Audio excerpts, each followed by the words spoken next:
Radha Krishna Paite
Hare Krishna.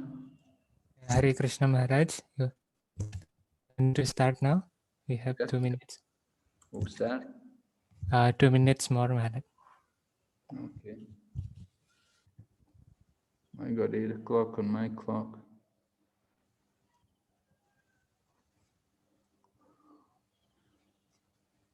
Om Jnanatimirandasya Gyananjana Shalakaya Chaksuranmilitam Yena Tasmai Shri Gurave Namaha Namam Vishnu Padaya Krishna Prishtaya Bhutale Srimati Bhakti Vedanta Swaminiti Namane Namaste Saraswati Devi Gauravani Pracharine Nirvishesha Shanyavadi Paschatya Deshatarine Vanchakalpatarubhyascha Kripa Sindhu Bhayevacha Patitanam Pavanebhyo Vaishnavibhyo Namo Namaha Jaya Shri Krishna Chaitanya Prabhu Nityananda Shri Advaita Gadadhar Shri Vasari Gaur Bhaktavinda Hare Krishna Krishna Krishna Hare Hare Hare Rama Rama Rama Hare Hare. So welcome everyone to our study of Bhakti Vaibhava. We're studying third canto, Srimad Bhagavatam, chapter number 27 today. And this is, of course, all part of Lord Kapila's teachings to Devotee.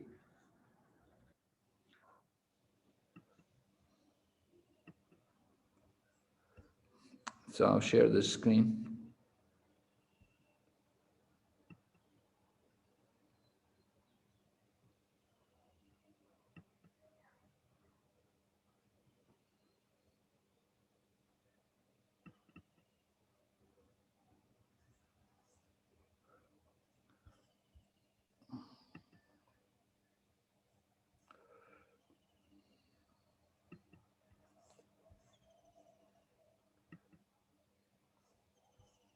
Okay, everyone can see the PowerPoint? Yes, Maharaj. Good.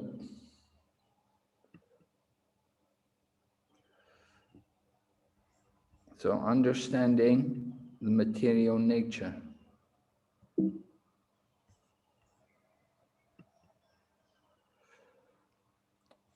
We'll just glorify the Srimad Bhagavatam for a minute.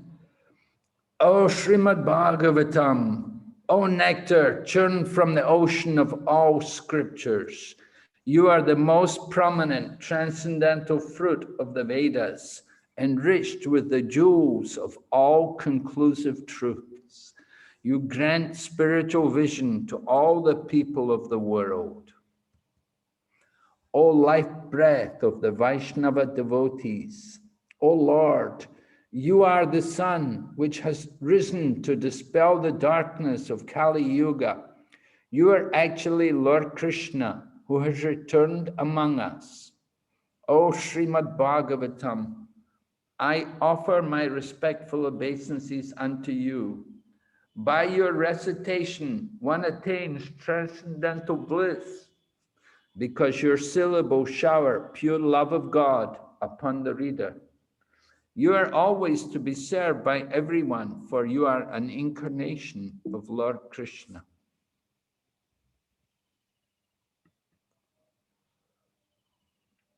O Srimad Bhagavatam, O my only friend, O my companion, O my teacher, O my great wealth, O my deliverer, O my good fortune, O my bliss, I offer my respectful obeisances unto you.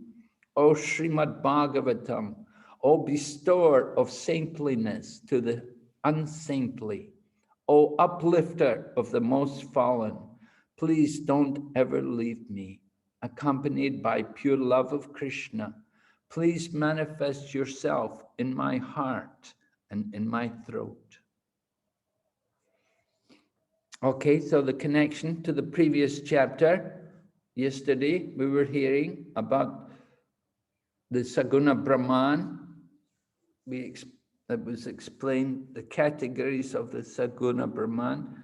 Kapila concluded the last chapter recommending that we should get free from material affection through devotion, detachment, advancement in spiritual knowledge, and contemplation of the Super Soul.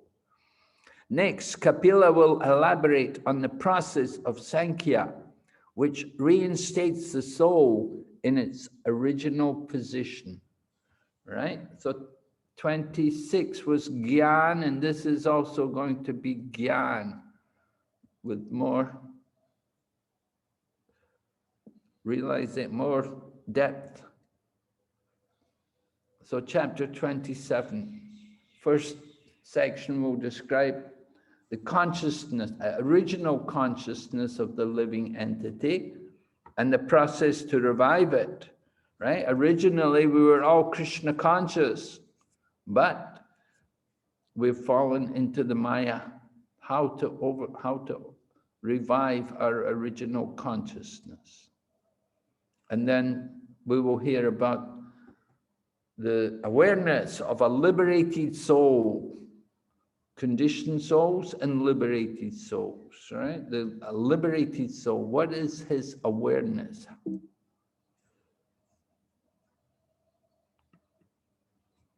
Then Devotee will question more whether the soul can actually become free from material influence at any point.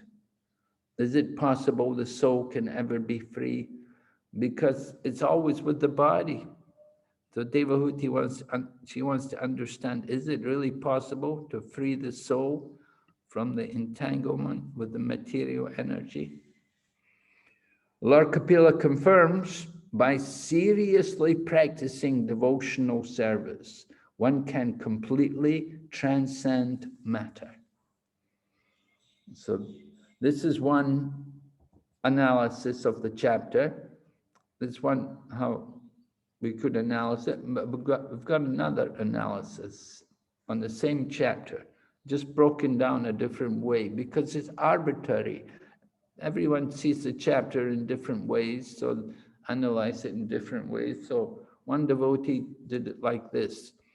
First 5 verses, the jiva in the conditioned state, and then we hear about attaining liberation by Gyani, coming to the liberated platform through transcendental knowledge. And then understanding the presence of the soul and the super soul. The soul without material coverings. Devotee's questions again. And then Kapila recommends intense practice. Prakriti cannot harm an enlightened soul. Okay, so that was another method of breaking down the chapter. A bit very similar, but some distinctions, a little bit distinction. Okay, so we're going to hear first of all about the original consciousness.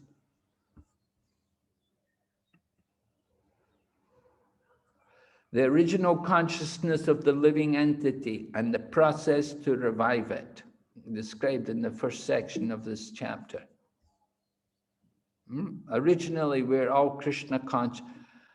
You know, you devotees are all coming late. It's a big disturbance. Everybody comes in late. They want to be admitted. You got to come in time. It's not good that you all come late. We won't keep admitting you if you keep coming late. The process to revive one's original consciousness.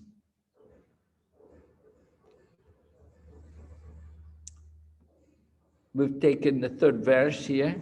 It is the duty of every conditioned soul to engage his polluted consciousness, which is now attached to material enjoyment, in very serious devotional service with detachment. Thus his mind and consciousness will be under full control. Right? There's a verse, Jagadananda Pandit, he gave the verse. Krishna Bulya Jiva Nadir Bahir Mukha, Itaiva Maya Tara Deha Samsara Dukkha. Krishna Bulyaji, forgetting Krishna since time immemorial. Anadir Bahir Mukha. And we've been looking at the external energy, the material energy. And the result is, Taiva Maya Taradea Samsara Good. Because we've forgotten Krishna, and because we've been looking at the material energy, so we've been experiencing so many miseries, so much suffering. So how to get free, how to revive our original consciousness? We have to become very serious in our performance of devotional service. Now we're attached to material enjoyment. We have to become attached to Krishna, right? In chapter 25, Lord Kapila told Devotee, you have to change your attachment. You have to become attached to a sadhu. We know it's our nature to be attached. We have to direct the attachment towards the sadhus, towards the devotees, towards the holy people, and become attached to them.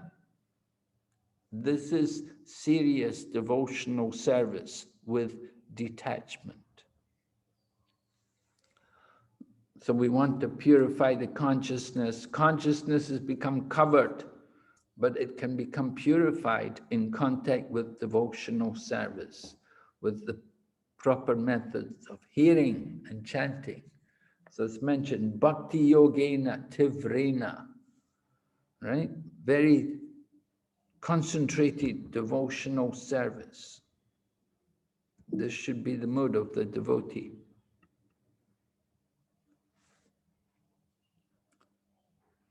The essence of Sankhya Yoga. It is therefore recommended in this verse that one engage very seriously in the devotional service of the Lord. This means one should not think that he is the proprietor, benefactor, friend, or enjoyer. He should always be cognizant that the real enjoyer is Krishna, the Supreme Personality of Godhead. That is the basic principle of Bhakti Yoga.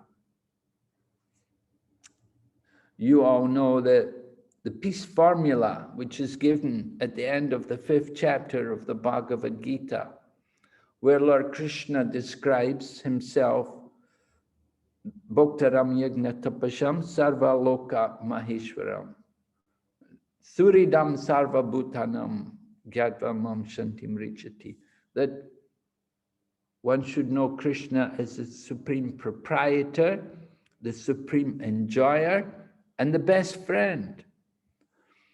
But in conditioned life, we're thinking, I am the proprietor. We're thinking, this is mine. This belongs to me. We're thinking, I am the enjoyer. Just like in Bhagavad Gita, the demonic nature is described.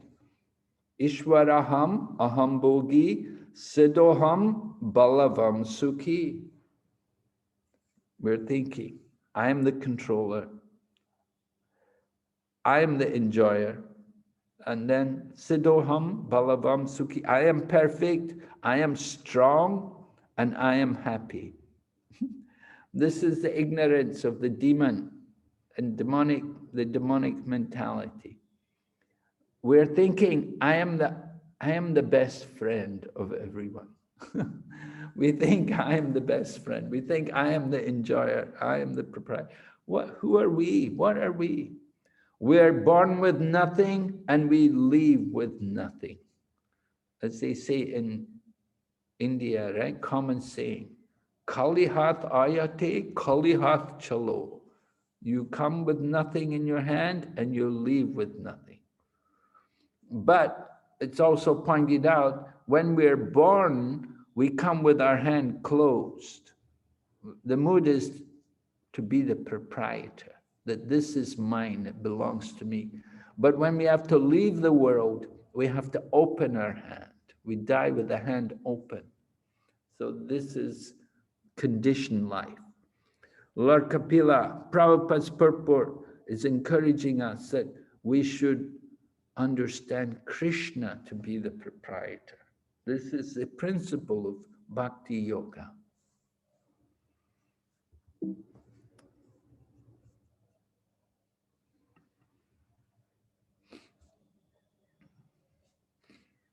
Important qualities to be cultivated in surrendering to Krishna.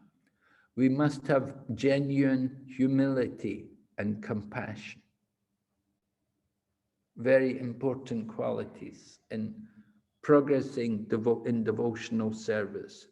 From the beginning stage right up to the highest stage, the very top stage, Prema Bhakti, there has to be this humility and compassion.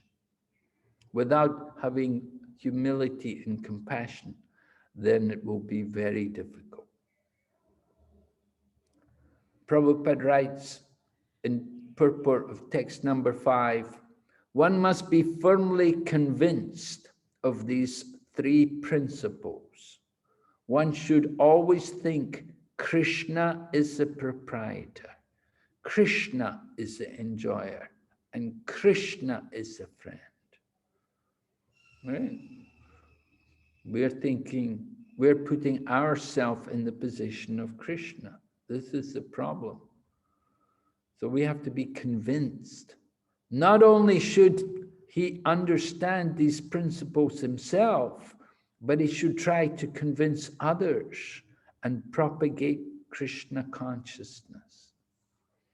That is real compassion that we want to share. We want to give this knowledge to others. We don't just keep it for ourselves. Just like if you have the cure for cancer, or if you have the cure for this COVID virus which is going around, we're not going to just keep it for ourselves. We're going to distribute it. We want everyone to be benefited. We don't just think only, oh, I just want to protect myself. That would be very selfish. So compassion has to be there, that mood of caring and really wanting to help others, to give benefit to others. And it should be done with a humble mood. We have to take the instructions of Lord Chaitanya Mahaprabhu to heart. Trinadapi sunichena, right? Be tolerant like the tree. Offer all respects to others. And amanena manadena kirtaniya sadahari. Not anxious to get any respect for herself, but wanting to offer all respect to others. Thinking herself to be lower than a straw in the street. That kind of humility should be there. Just like Prabhupada gives the example, Krishnadas Kaviraj, who wrote Chaitanya Charitamrita, he describes himself there. Jagai Madhai Haite Munise Papishta, Purushera Kitahaite Munishe Lagista. He said, I am lower than a worm in stool. Anyone who utters my name, they become sinful. Anyone who hears my name, they lose all their pious activities. Only Lord Nityananda could be so merciful to deliver such a fallen soul. So appropriate today is, of course, Nityananda Trayodasi. We're remembering Lord Nityananda. So Lord Nityananda gave mercy to Krishnadas Kaviraj. All right, so we have to be convinced that Krishna is the proprietor, the enjoyer, and the real friend. And we should want to give that knowledge, to share that knowledge to others. We don't just keep it for ourselves. How can we purify our minds so we can accomplish that order? From text number 6 of the chapter. One has to become faithful by practicing the controlling process of the yoga system. And we must elevate ourselves to the platform of unalloyed devotional service by chanting and hearing about the Supreme Lord, Sri Krishna. We want to get control over the mind and senses. We have to practice devotional service, beginning with hearing. Everything begins by hearing. So hear about Krishna and hear about the process of bhakti yoga, and then chant, repeat it. This is how we can purify our mind. This is how we can progress. We just follow the stages of bhakti yoga, beginning with hearing and then chanting. Then comes remembrance. They come one after another.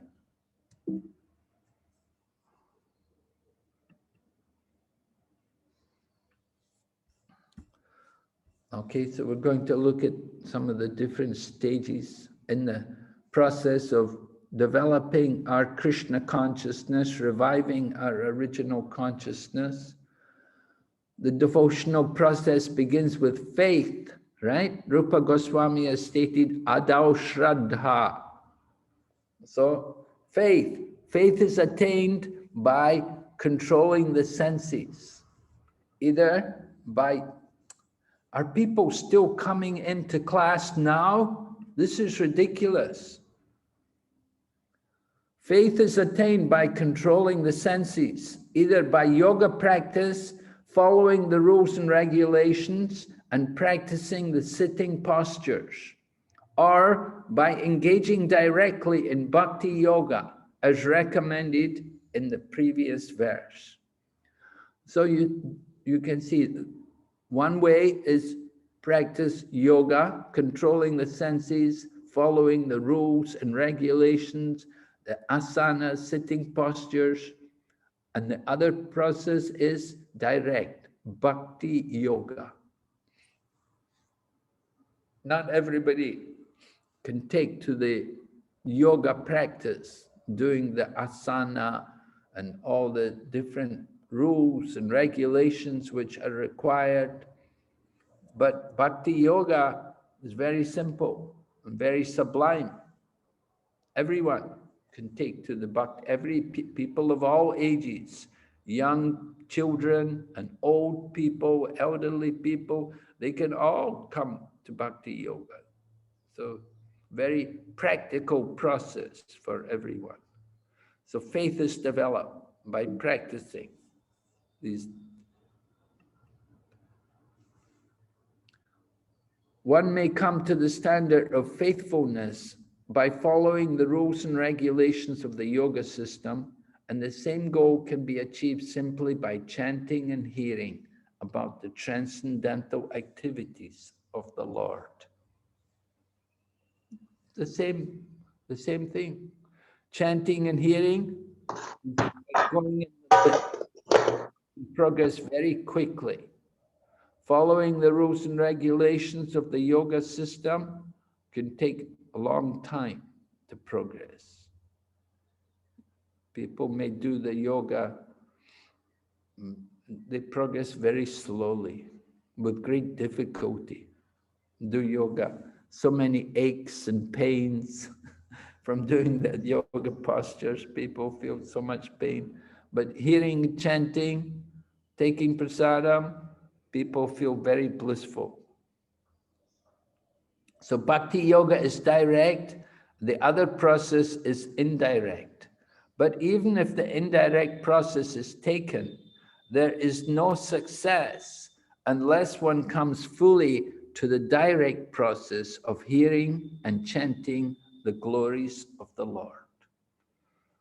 So people may do the yoga, but if they don't take up hearing and chanting, there's no real benefit to this yoga. They get a little bit more health in their physical body, a little exercise. That's not spiritual progress. But if they start to hear and chant, then the character can change. People go to yoga and they have all bad habits. They don't get purified. Very rarely anybody becomes purified by doing the yoga process. But bhakti yoga, very quickly they get purified. So sajjena means nishkapatena, without duplicity. A devotee is not duplicitous. Devotee is straightforward. Being duplicitous, we don't tell the truth. We don't really reveal what is the fact. Just like the teacher may ask, do you understand? And the student doesn't want to appear stupid. They say, oh yeah, I understand. The teacher doesn't understand himself very well, but the student will say, yeah, I understand. So that is duplicitous. Or another example, duplicitous. There's a feast and they're serving prasadam, but somehow you didn't get much prasadam and the prasadam's nearly finished. And the guest, the person who organized the feast, he comes around and said, would you like more? Would you like more of anything? But you know there's nothing more. There's hardly anything left. So you say, oh no, I'm full, thank you. That's being duplicitous. Actually, we're hungry, we want more, but we don't like to admit it. So we say, no, I'm satisfied, thank you. So devotees should be straightforward, without duplicity. Prabhupada said, impersonalists are full of duplicity. Sometimes they pretend to execute devotional service, but their ultimate idea is to become one with the Supreme. That is duplicitous, right? They're talking about devotion, yeah, devotional service, surrender, serve the Lord.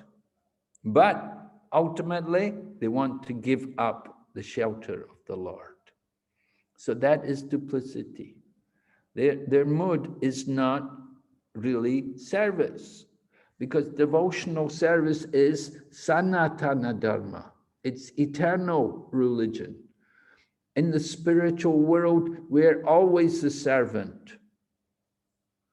We become the servant here, we take up bhakti yoga to serve the Lord, we remain the servant even after liberation. We never become the Supreme. But the Mayavadis, these impersonalists, these people, their goal is to become God, to become the Supreme. So devotional service should be without that kind of duplicity.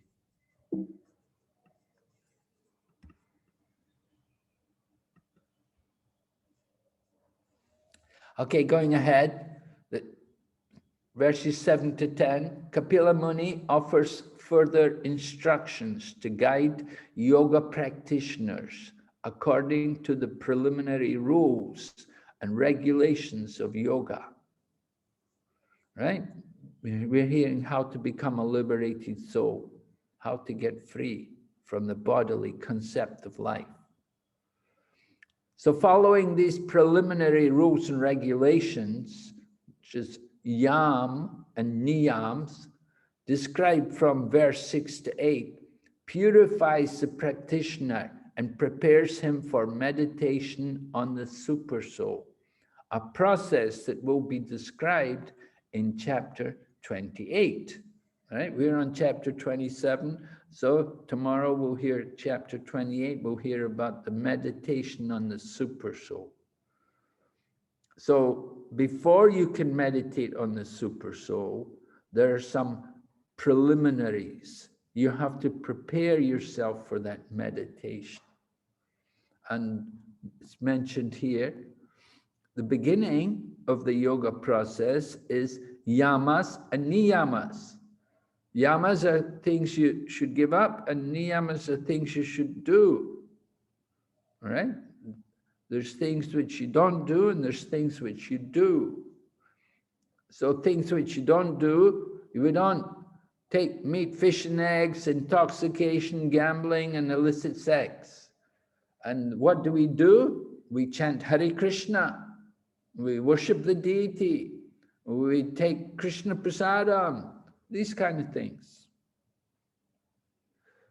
So this, of course, yama and niyama in the Patanjali Yoga, when they talk about yama and niyama, the yama, similar things, you know, they also encourage vegetarianism, but the niyam will be more like truthfulness, cleanliness, peacefulness. We'll hear about the yam and niyam tomorrow. We'll discuss it more detailed tomorrow. But this is the first steps of the yoga process, the Ashtanga yoga. The first two limbs are yam and niyam, meaning that the prohibitions and the regulations, the things you have to do. You know, even the yogis, they also have their regulations. They have to get up in the morning. They have to wake up early. They should be up by 4 o'clock, just like us, devotee Bhakti Yoga. You should wake up by 4 o'clock. 4 o'clock is late. You want to be up before 4 o'clock. So that's the yam and niyam. And then you want to get purified. We have to prepare ourselves for meditation. Meditation means sitting for a long time, right? Yeah, so you have to be able to sit. If you're not able to sit, how will you do the meditation? I met one man, I was doing life membership work somewhere, and I met this one man, and he was doing meditation. He wanted to do meditation, but he couldn't sit in the lotus posture. He couldn't sit in Padma Asana. So he was lamenting that, oh, I can't do it. I can't sit. I can't do the meditation because I can't, you know, something which most devotees, because we sit on the floor every day, we listen to class, and we're always offering obeisances, so we get a lot of exercise. So to sit and to do a Padma Asana is nothing for a devotee. But for ordinary people, you know, they have to have chairs, you know, they can't sit down, they're very stiff, legs are very stiff. And as you get older, it gets even worse. So these are all preparations for the meditation. You're going to meditate on the super soul. It's not, anybody can just sit down and you sit any way you like and meditate on the super soul. There's some rules, some ways to do it. Right? Just like chanting Hare Krishna, people have a problem. What's the problem when they chant japa? They fall asleep. Why do they fall asleep? They don't sit properly. They let their back get all bent, the head goes down, they fall asleep. Or maybe they're hearing class and they're not paying attention. Just like now we're doing these classes online, so you're all very relaxed in your own homes and you sit around, and I don't know how much attention you pay because there's so many distractions. To give class over in our kutir here in Mayapur is much more powerful than giving the classes online, because giving class online, I cannot see what you're doing. I cannot see how many of you are paying attention. And so the place does matter. It does make a difference. When you all have to come here to Mayapur and sit here and do it, it's much more powerful. But anyway, time and circumstance, you have to make the best of a bad bargain, we say. So you're at home, it's up to you how much you concentrate, how much you hear, how much you pay attention during these classes. It all depends on the individual. Okay? Are there any questions so far?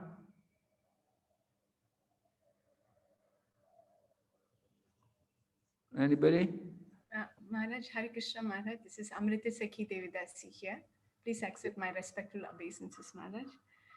Maharaj, regarding the being like without duplicity, I was just thinking, Maharaj, when I'm being straightforward, I generally end up in troubles.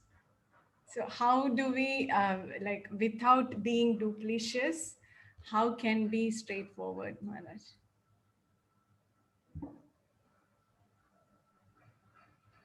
If you're not duplicitous, without being duplicitous,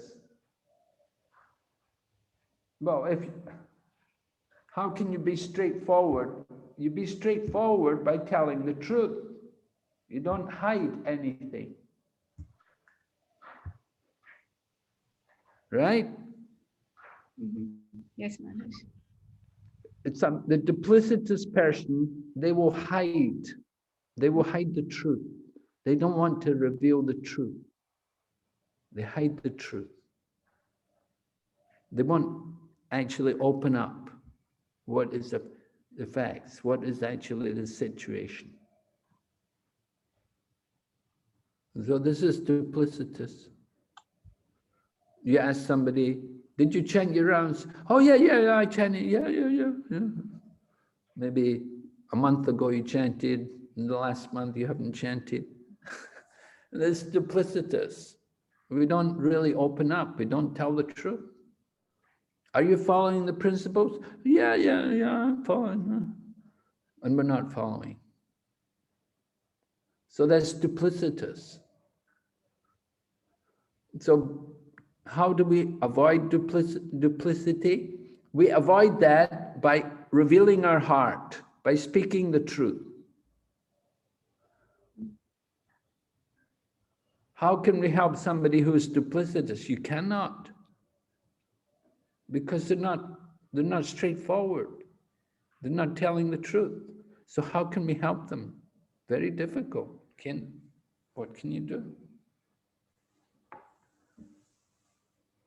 Do you understand, Mariji? Yes, Maharaj. Thank you, Maharaj. Hare Krishna Maharaj. Please accept Yes. obeisances. This is Akhil and Priya.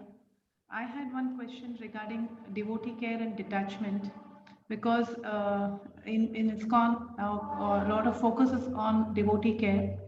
At the same, but my question is that while you're providing devotee care, how can you practice detachment? Because somewhere there will be an element of attachment in the process. And another aspect is that if someone is having this feeling of detachment, like then how do you contribute towards devotee care? Because so this is my question actually. Well, we have to understand what we mean when we talk about detachment. Detachment means detachment from material sense gratification, detachment from anything not in relationship to Krishna.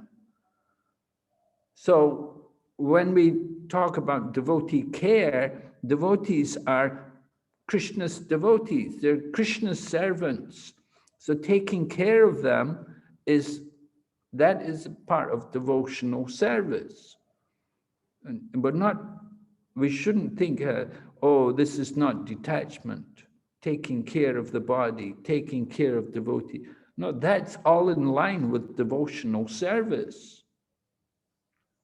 So you have to understand that the devotees are very dear to Lord Krishna. And by taking care of them, then you're pleasing Lord Krishna.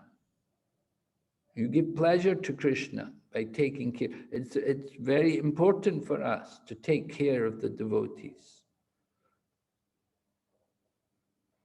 Detachment doesn't mean we neglect everybody and everything. That kind of detachment, that is the Mayavadi detachment. They want to give up the world. They give up everything and everyone and go away from the world. But our devotion, our detachment is yukta vairagya, right? Yukta vairagya means detachment in relation to Krishna. That we give up the attachment to the material, but we become attached to the spiritual, and everything in relation to Krishna is spiritual.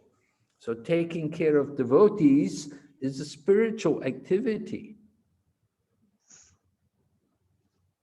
And Krishna says, one who takes care of the devotees, you become very dear to Lord Krishna.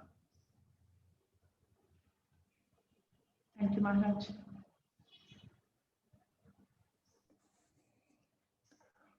All right, we'll go ahead.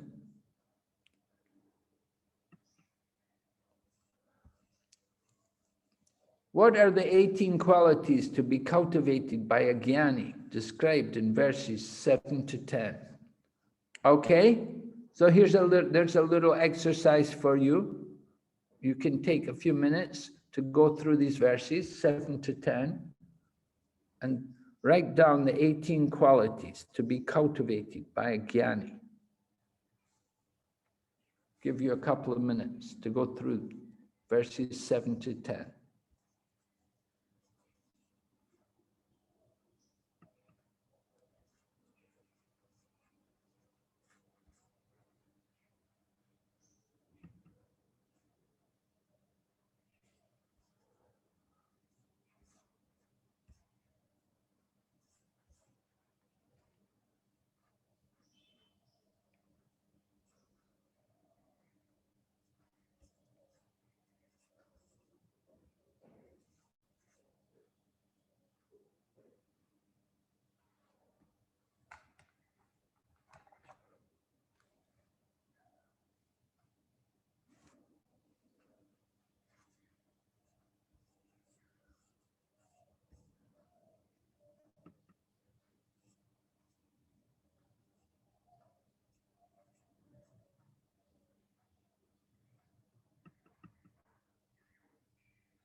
Okay? What are some of the qualities for the Gyani? Satyavrat Prabhu?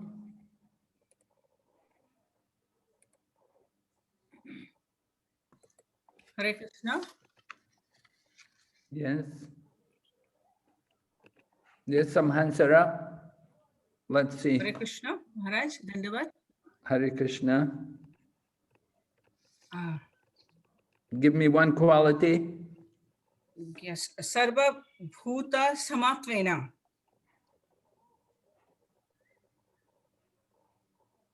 One has to see every living entity with equality. Okay. One quality, see everyone equally. Yes. Another quality? Yes. Brahmacharyena Brahmacharya, celibacy. and Mauna. Okay, we just one person, one quality. Don't see any more. Let's hear other people. Mita book, eat as much as required. Yes, don't overeat. Right? How much you should eat? How much is required to eat? To keep the body and soul together, we should Just eat enough to cooking keep body and soul together, right? You have to remember that today. If you go for the feast for Lord Nityananda's, don't eat too much. Yes, Maharaj. Okay. Another quality? Karuna. Sorry. One. Compassionate.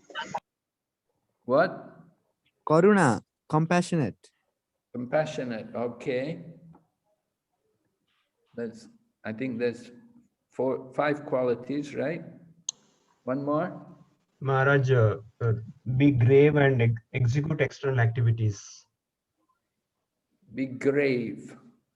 A devotee is serious, right? A devotee is not just joking around, playing around. He's serious. Be grave.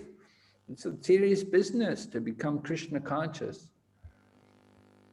Sometimes Prabhupada would say something and devotees would laugh at it. And Prabhupada would say, why are you laughing? He said, it's very serious. You know, Prabhupada would be describing some of the foolish things which take place in the world. And if the devotees laugh, Prabhupada would ask them, why are you laughing? This is serious. Okay, yes? Upper Sangha, no intimate relationship, connection. With who?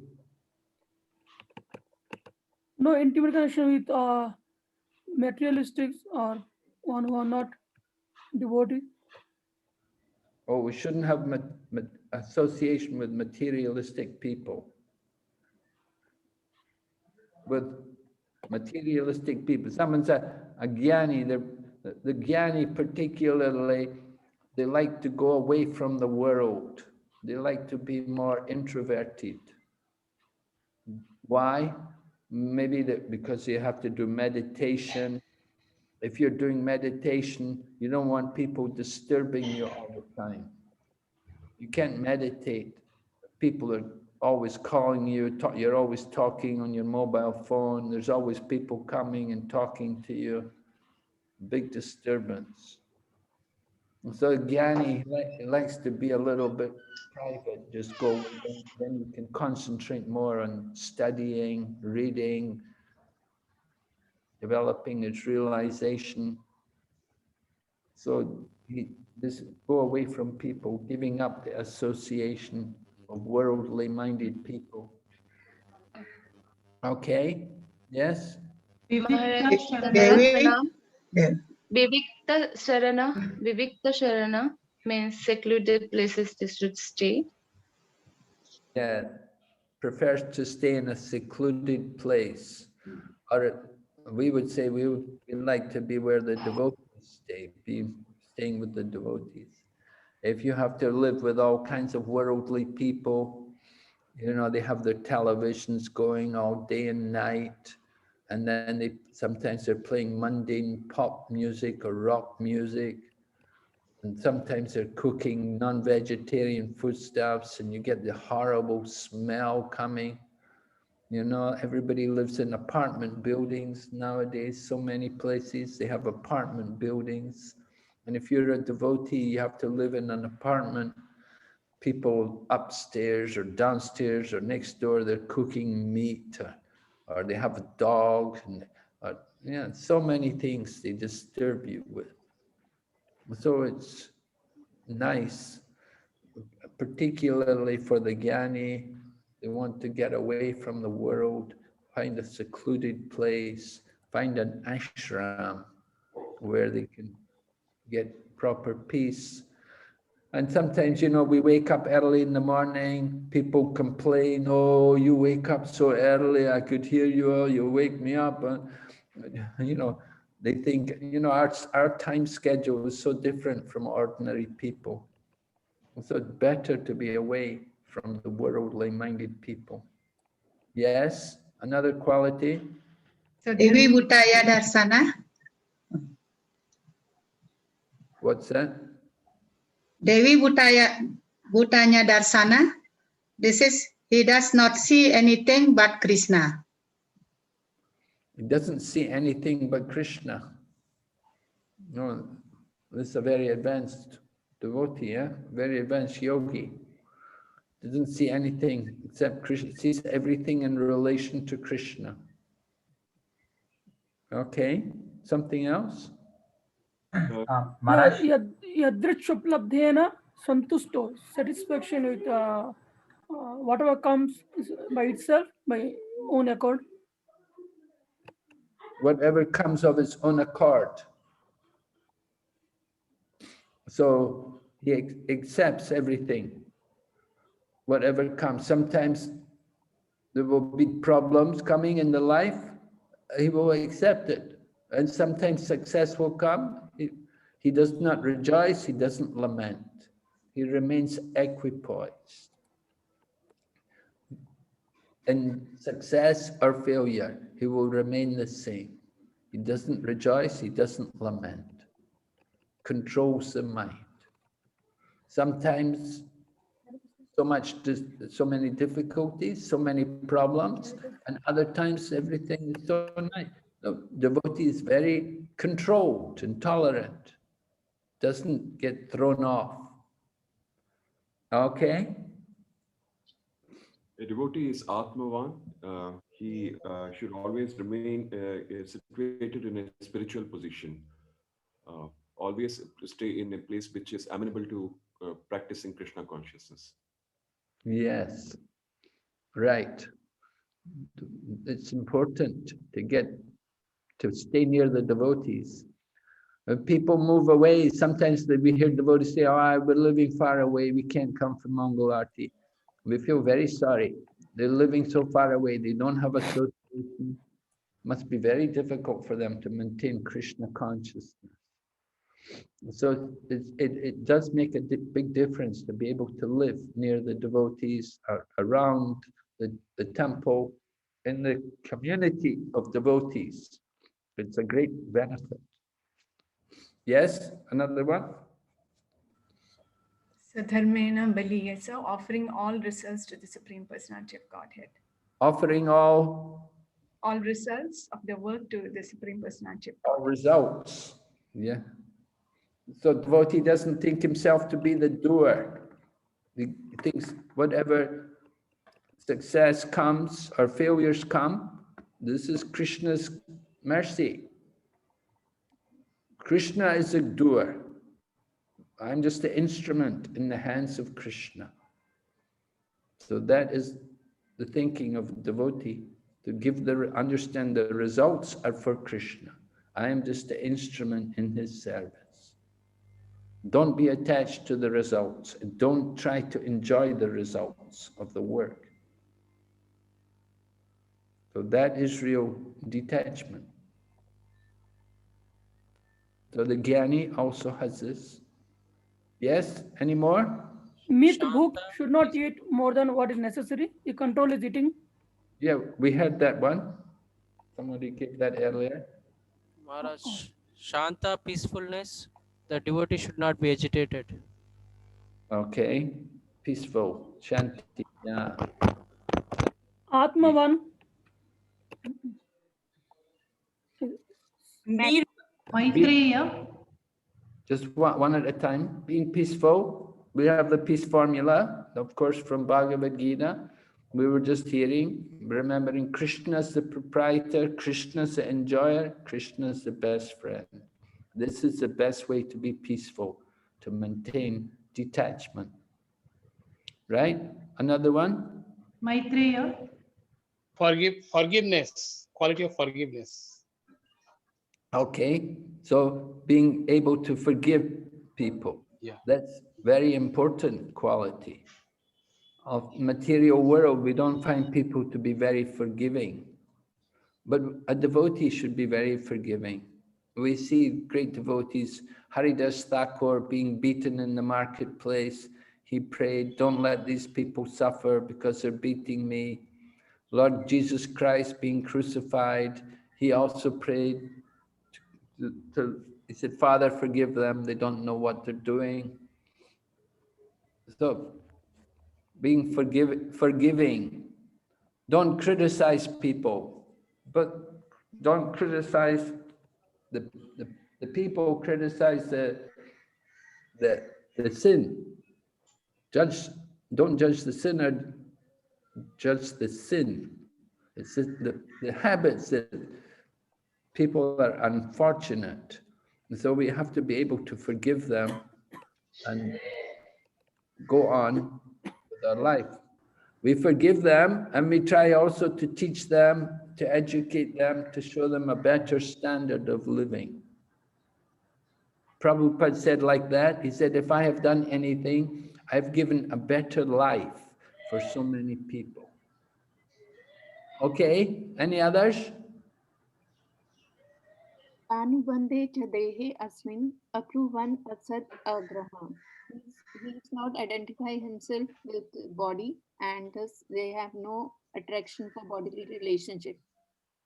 Okay, not attached to the body and no attraction to bodily relationships. Yeah, devotee should not be neglectful. Prabhupada explains devotee is not neglectful. We have some bodily relationships. This is a responsibility. We shouldn't just give them up. That would be, that's Maryada Vairagya, monkey renunciation. Some people, they get married, they have children, they go away and leave. They leave the wife with the children. They don't take care. It's monkey renunciation. It's a responsibility. So we shouldn't be like monkeys. Monkeys, they have so many wives, so many children. They don't take care of any of them. Yes, any more? To transcend the three stages of material consciousness. Yeah, we want to transcend the material consciousness, but how to do it? The different qualities, different activities are being described. Nivrita buddhi avasthada, by realizing knowledge of spirit and matter. Okay, so knowledge of spirit and matter, yeah. We're hearing about Gyani. The Gyani, he has to cultivate knowledge. He has to understand what is spirit, what is matter. And for a devotee, this is also important, right? One is a bhakti yogi, he's also a karma yogi, he's also a jnana yogi, he's also a dhyana yogi. All the lower levels of yoga are there within the yoga ladder. And so if we're on bhakti yoga, then the qualities of the other yogis are also there within our bhakti yoga. So the jnana yogi, these qualities, these activities are also there they're included within our bhakti yoga. But in the devotional manner. We say don't eat too much, means don't eat anything which is not prasadam. Eat prasadam, that's important. Live alone, live with the devotees. That's like living alone, if you live with devotees. Okay, any other qualities? Atmadrik, Meaning? self-realized, Maharaj. What? Self-realized. Self-realized. Yes. Okay, that's the goal, to become self-realized. All right? Okay, we'll go on. We go back to the PowerPoint here.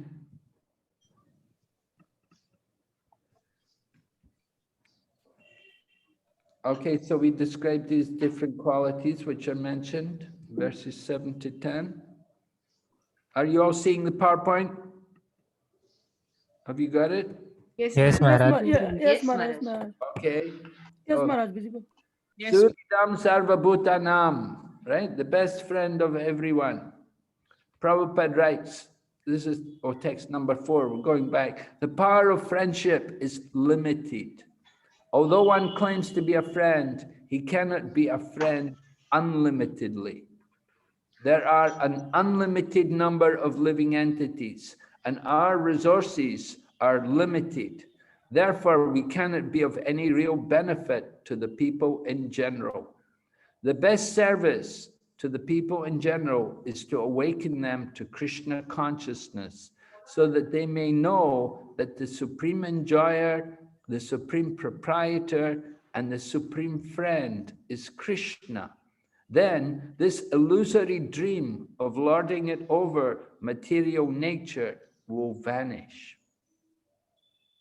All right? The best service is to bring people to Krishna consciousness. If we are thinking like that, then this will help us to remember Krishna is our real friend. And we're simply servants. Don't try to exploit.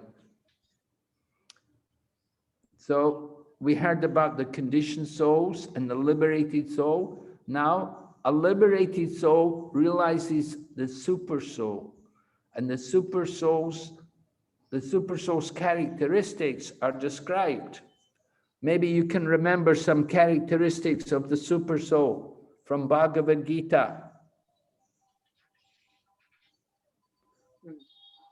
Right? What are some characteristics of the super soul? Observer and permitter. Upadrishta and Anu. Upadrishta. He supervises. Oh, the super soul is overseer and the permitter, Yes. right? Okay, those are two good qualities. Another quality? Witness. What? He's a witness. Witness. The witness. Witnesser. The witness to everything. Yeah, he always said overseer. That's like a witness. Anything else? What do you remember? Advayam, without a second. One without a second? Uh-huh. Advayam. He guides the soul. He guides the soul. Is that stated somewhere? Guides the soul. Where is that stated that he guides the soul?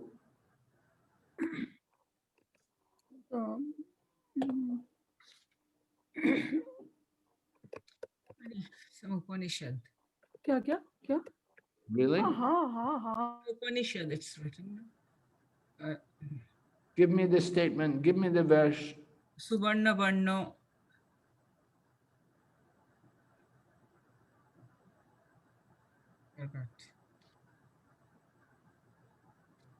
Where? Which verse? In some Upanishad, it's there. I'm not familiar. Some other qualities of the super soul? The soul is indestructible. Indestructible? Yeah, is eternal, unborn. Maharaj. Yes. All pervading. All pervading, yes. Knower of all the bodies. Knower of all the bodies, yes. Advayam is one without second. Advayam. Okay. Yeah. Asat Chakshu, the revealer of the illusionary energy. The what? Asat Chakshu, Maharaj. Meaning? The revealer, the eye of the illusory energy. Really, the eye of the illusory energy. By the grace of the Super Soul, we can realize its illusory energy. With the help of the Super Soul, we can realize the material energy is the illusory energy. Yes? Okay.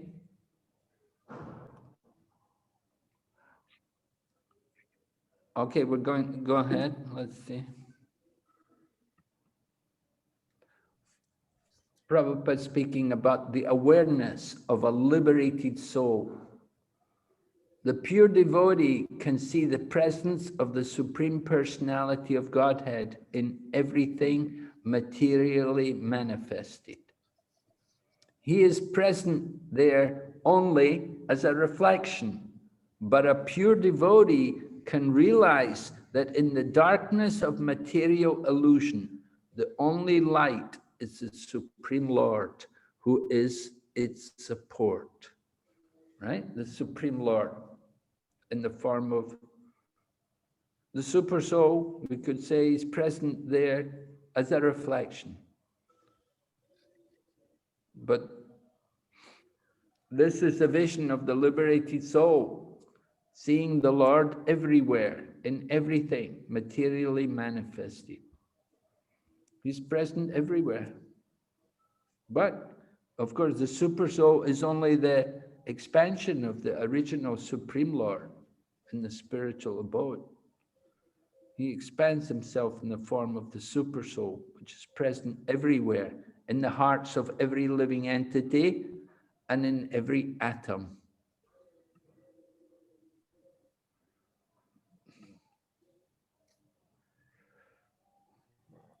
Inferring the presence of the soul in the Super Soul. Verses 12 and 13 help us to understand the presence of the soul in the Super Soul.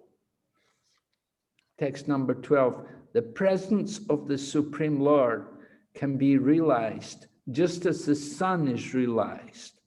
First, as a reflection on water, again, as a second reflection on the wall of a room, although the sun itself is situated in the sky.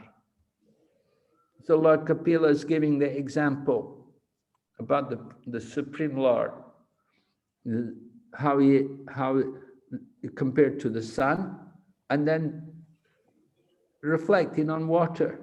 And you have the reflection on water, the first reflection, and the second reflection on the wall. But the sun itself is in the sky. So the Supreme Lord is one, but he's everywhere, in everything, just like these reflections. Purport. The example given herewith is perfect. The sun is situated in the sky, far, far away from the surface of the earth, but its reflection can be seen in a pot of water in the corner of a room. The room is dark, the sun is far away in the sky, but the sun's reflection on the water illuminates the darkness of the room. So Lord Kapila is giving this nice example.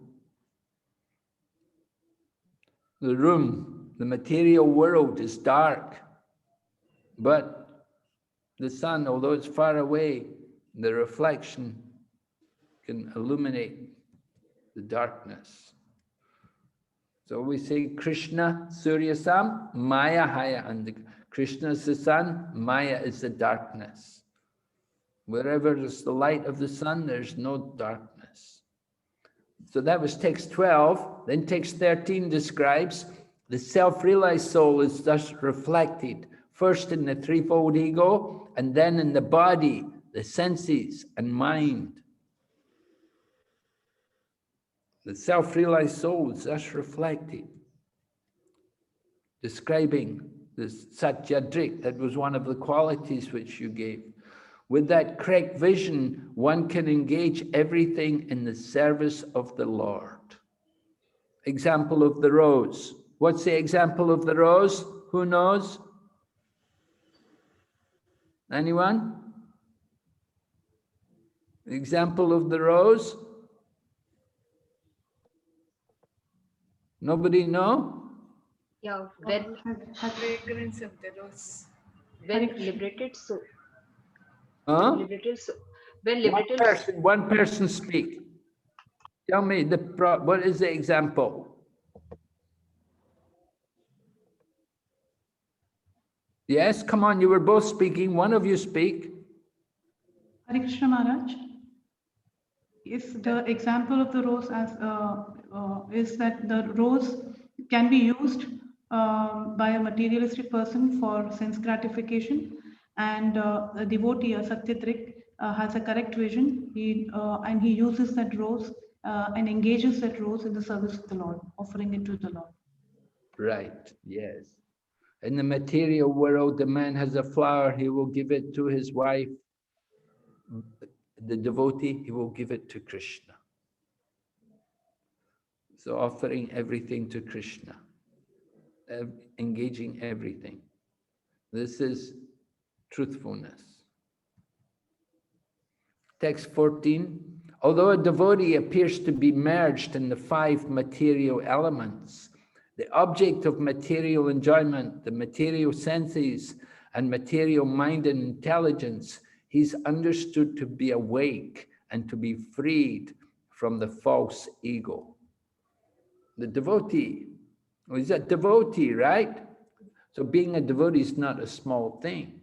You can understand, it's not so easy thing to be a devotee. We have to be free from false ego. We have to be awake. It means we're not just dreaming about sense gratification. We're not merged in the thought of enjoying the body and mind. We're free from all these things. We have transcended the material energy. Text 15, the living entity can vividly feel his existence as the seer, but because of the disappearance of the ego during the state of deep sleep, he falsely takes himself to be lost, like a man who has lost his fortune and feels distress, thinking himself to be lost. Right? People are very attached. They get a lot of money, and then if they lose it, then they're heartbroken. They feel so bad. Sometimes people, they have money, they do business, and they invest all their money in business. They find out all the money's lost. They've lost everything. They will commit suicide. They can't bear to live without their money. So some people are like that. Probably Lord Kapila is giving this example, just like a man who's lost his fortune, so he thinks he's lost. So the living entity can feel his existence as a seer. In other words, he understands, he's seeing clearly what is happening. He's not bewildered by it. He actually sees he's not the body, he's not this money, he's aloof from all of these things. Because there's no ego which is there during the deep sleep, the total absorption in the material energy.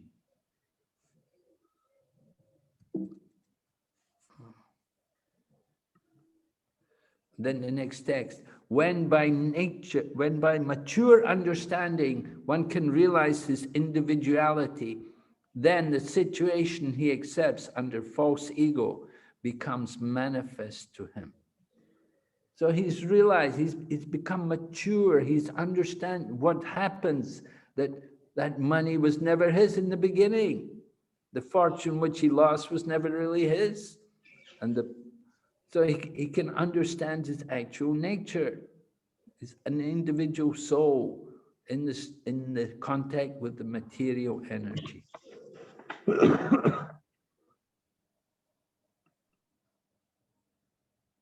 Unveiled from Barijan Prabhu's book, Barijan Prabhu is writing about this. He said, thus Srila Prabhupada has compared a person's waking life to his Krishna consciousness. Right? When we're actually awake, will be in Krishna consciousness. His dream lives one after another to his succession of illusory identities caused by bodily identification, and his experience of deep sleep, in which he loses his awareness of his individual identity in merging with the Lord's impersonal effulgence, to merging with the Lord's impersonal effulgence. So Bharijan Prabhu's described his realization of these verses from this chapter, that devotee is awake, he understands the situation, but one who's in bodily concept of life, he's dreaming. He's in a deep sleep, bodily consciousness. So Devahuti inquires, her different inquiries. My dear Brahmana, does material nature ever give release to the spirit soul? Since one is attracted to the other eternally, how is their separation possible? Right? The soul is attracted to the body. Is it possible to separate the soul from the body? She's asking. How can there be freedom from the soul, for the soul as long as material nature acts on him and binds him? Even if the great fear of bondage is avoided by mental speculation and inquiry into the fundamental principles, it may still appear again, since its cause has not ceased. So this is Devahuti's fear, that we may get free from the attachment to the material, but we may come back again. This is a problem. We see some people, they come to Krishna consciousness, they've renounced the world, and they go back again, they go back into Maya. They go back and become big sense enjoyers. So Devahuti is asking about this, that we may understand, we may get free of bondage, but again, we may become prisoner again. So Devahuti is inquiring,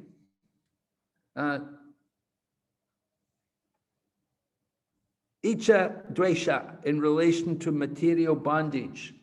This is we know these words, Icha and Dvesha. Icha, desire, and Dvesha, envy. All right? Two kinds of proprietors, two kinds of propensities. Propensities arise in the living entity.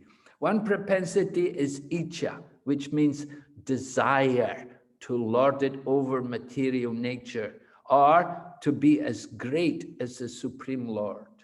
Everyone desires to be the greatest personality in this material world. And Dvesha means envy. When one becomes envious of Krishna or the Supreme Personality of Godhead, one thinks, why should Krishna be the all in all? I am as good as Krishna.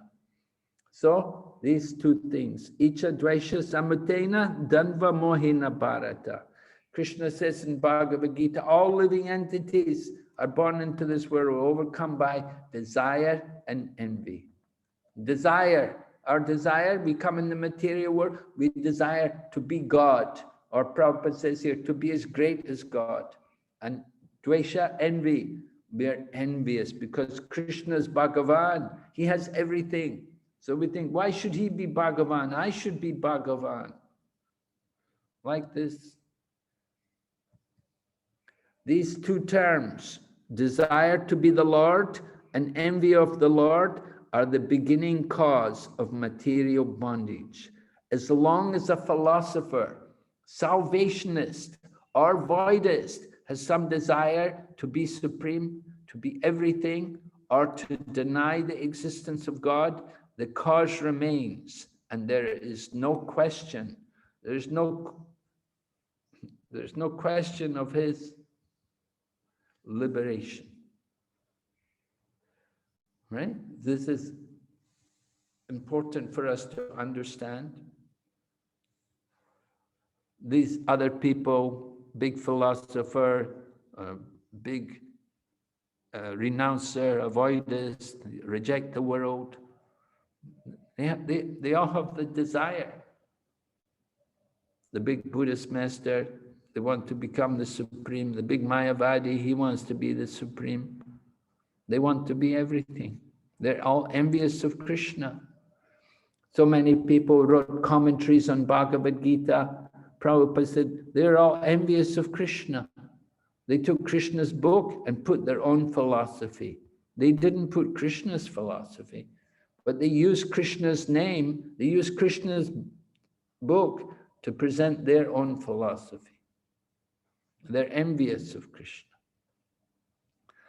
So there may be big renouncers, but they're just envious. They're trying to compete with Krishna.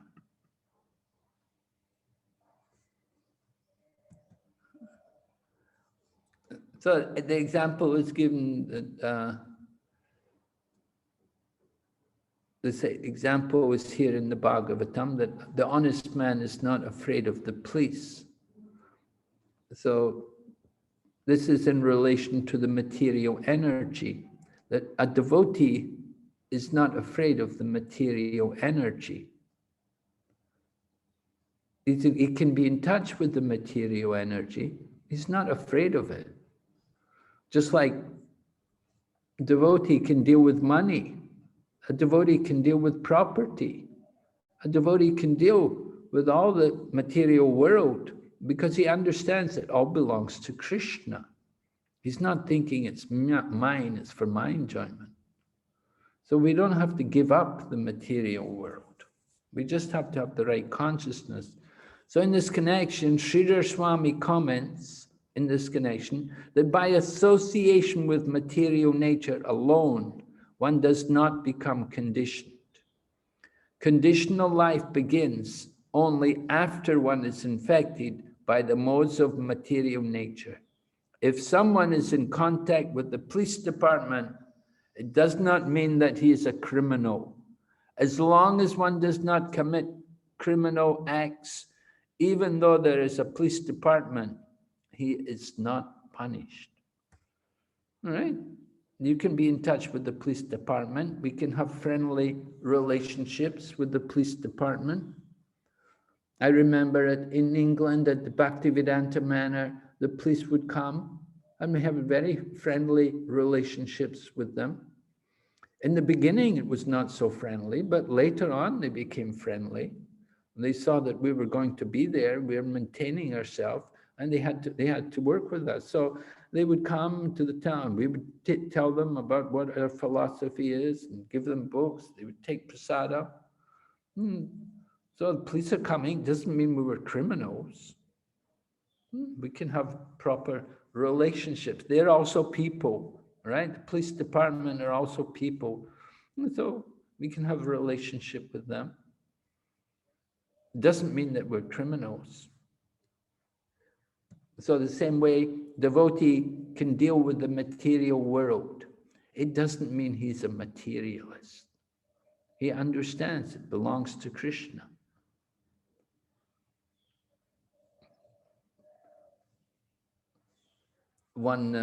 There's a pastime, one man came and brought an expensive blanket and some gold coins, and he gave them to Jagannath Das Babaji. So Jagannath Das Babaji took them and kept them by his side, and the man thought, oh, just see, I thought he was a renounced person, but he's taking these things and he's keeping them. But then later on, Jagannath Das Babaji gave them to an elderly Brahmana couple. He didn't want them. He took them to give them away to some pious religious people. He didn't want them for himself. So, like that. Prabhupada used to wear some rings on his finger, and one man criticized, said, what kind of sadhu is this? You've got these rings on your finger. But Prabhupada said, they were given to me by my disciple. My disciple gave me them. I want to engage him in Krishna's service. He said, by putting them on my finger, I'm engaging him in Krishna's service. It's not that I want the ring for myself. I don't need rings. But the disciple gave me them. I never asked him. He just gave me them. So I want to engage his service in Krishna consciousness. Is it clear? Any questions? Hare Krishna Maharaj. Regarding the Ichcha and Dvesha, how it can subtly be manifesting, because theoretically we understand that we should not be envious of Krishna, and maybe I also feel I'm not envious of Krishna, but subtly how it manifests and how I will understand that I have become free from it, because it can manifest in so many ways. So how, if you could please elaborate on this point. Well, we have to understand desire is going to be there. We have to purify desire. The purified desire means the desire for the service of Krishna, to desire in a genuine loving way to give service to Krishna. And envy, how can we get rid of envy? We get rid of envy by developing love and appreciation rather than envy. Instead of looking down and criticizing someone out of envy, we appreciate them and glorify them and praise them. Prabhupada gave the example about the one man was telling the other man, he said, my son has become the high court judge. And so the other man was envious. The other man said, oh, he may be a high court judge, but I don't think he gets the salary of a high court judge. So that's envy. How can we get rid of envy? We can appreciate, oh, very good, your son's become a high court judge. It is very nice. Your son is very good. It's very great. And so we get rid of envy by developing showing appreciation and glorifying the person. So this is when we do devotional service, the more we speak about the glories of Krishna, the more we get rid of envy. Right? When we glorify the Lord, speak about his wonderful qualities and describe his pastimes. Sishupal was always envious of Krishna, right? He was always trying to compete with Krishna. Sishupal was also very rich and very powerful. Sishupal wanted to marry Rukmini, and he was just about to marry her, and Krishna came and stole her.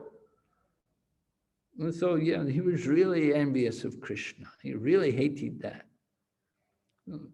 And when it came time, Maharaj Yudhisthira was doing the Ashwamedha, doing the big yagya, Ashwamedha, Rajasuya yagya, and they wanted to select the most worshipable person for worship, and they wanted to select Lord Krishna. But when Sishupal heard Krishna, he stood up and he began to condemn Krishna and criticize Krishna, that he's just a cowherd boy, he's this nobody, he's just from the village, he's not a Kshatriya, and how you can select him. And you know, he was so envious. He committed so many offenses. So finally, Krishna killed him. Krishna tolerated the offenses up to a certain point. And then it came to the point he had to kill Sishupal. So don't be like Sishupal, always criticizing, envious of Krishna. No, see Krishna's wonderful qualities and praise them and glorify them. Don't be envious of other devotees, praise them, see their good qualities, right? Thank you so much, Maharaj. It is very helpful for the practical tips. Thank you so much. Okay, well, go ahead. Let's see. Hare How Krishna. Yes, Hare Krishna, Dandavat Maharaj. yes. Maharaj, can I ask about Kapil Muni's, one question came to my mind about Kapil Muni's birth. As the picture, it shows that Kapil Muni is very grown up. And but like immediately after birth, Kardama Muni wanted to leave home, and now Kapil Muni also giving Siksha to Devahuti. So is there any childhood like pastimes, and how he become, how old he become, or like Shukadev Goswami, he immediately become a grown up boy, or like that? I don't know, Maraji. I've never heard, we're not told anything. Dandavat Pranam Maharaji. Can you hear me? Yes, I can hear you. Can you hear me? Yes, I can hear Maharaji. Yes, Maharaji. So I'm saying we're not told anything about his childhood. It's Okay. not mentioned anywhere about, as you say, it's true that Kardama Muni left home immediately after his birth. Immediately, I don't know what that means, how quickly he left home, but you know, it's not certainly not an ordinary birth. You know, the Supreme Lord is coming as a child. You know, it's something very special. It's not as we think of having a child and all the difficulties, raising the child and breastfeeding and everything for a while. We don't know. We're not told anything about his childhood. But we see him teaching. Okay, Maharaji. We just have to work with what we've got. Lord Kapila appeared a very long time ago, and it's not mentioned anywhere. I haven't seen anywhere it's mentioned at all about his childhood, or about what happened, how he took birth, and what was the situation. So sorry, I can't help you there. Okay, we're going on. Thank you, Maharaji. Text 21 to 23 describe how we can develop our devotional service. And different points are mentioned. First of all, intense bhakti for a long time. Intense bhakti, right? So we have to do it very seriously. We have to really absorb ourselves in it for a long time. You don't think, you know, oh, it should be, you know, quick, 1 day, 2 days. It's going to take some time. You have to work on it. Without desire for fruitive results, we're very attached. Krishna makes this point again and again. Don't be attached to the results. But we are very attached. We're very fruitive. This is the material world. We're on this earth planet. And this is where we're earning our karma. But Krishna is encouraging us. Don't desire to enjoy the results. Become detached to the result. But at the same time, we have to endeavor. So it's quite a contrast. It's really not an easy thing. We're told intense bhakti, and intense means we become very attached. We really want results. But then don't desire the results. So this is really a challenge to keep this balance, that you've got to work hard, and at the same time, don't be attached. Don't think you're going to enjoy the result. But then said, execute prescribed duties with a pure mind. Do what we're supposed to do and control the mind. Don't allow the mind to wander here and there. Don't become envious and critical. Don't be duplicitous. Keep the mind controlled. Be honest. Do what we're supposed to do. And then hear about nourishment by hearing about me, hearing about Lord Kapila or Lord Krishna, hearing about the Supreme Lord. We need that nourishment. That's very important for us. Regularly, we have to hear. So that's why we have every day Bhagavatam class. With perfect knowledge and visualization, visualizing the absolute truth. So if we hear regularly, then we will have that perfect knowledge. If we hear from the right source, we'll have that perfect knowledge and we will realize the absolute truth. Prabhupada said, just keep reading Srimad Bhagavatam. One day you will see Krishna there on the pages of Bhagavatam. Krishna will appear through the Bhagavatam. Then strong detachment. Detachment from sense gratification. Detachment from the desire to enjoy the material world. Today's a very good day to pray to Lord Nityananda to develop this detachment from material energy. Austerity. Austerity means giving up pride. Austerity is this. It's important for us. People who are not austere, they're too proud. They have too much pride. They don't like to do austerity. But austerity is purifying, and it's never given up, even by great souls. Everyone can do. What is our austerity? Controlling the mind and senses, giving up the intoxicants and these things. This is the austerity. Yeah, by yoga, controlling the mind and senses. This is all part of the austerity. Self-absorption, to control the mind and senses, and then become absorbed in ourself as a soul, detaching herself from the body.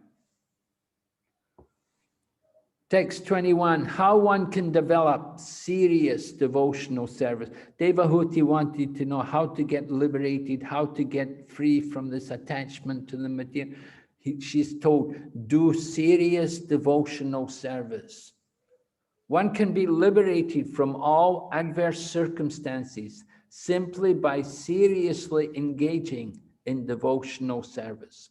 How this devotional service develops and becomes mature is explained here. The serious devotional service can develop by hearing for long periods of time. Don't think it's going to be so quick. Prabhupada said, you have to hear. Even before you take initiation from a guru, you're supposed to hear from him for 1 year. Continuously, you're supposed to hear from him for 1 year. And then you're convinced. Then you can think about taking initiation. So that's just initiation. That's just the beginning. But we want to go on and become really serious and get detached and get really purified. We have to hear for long periods of time. Next point, one should associate with devotees, hear from them about the Lord's transcendental appearance, activities, disappearance, instructions, etc.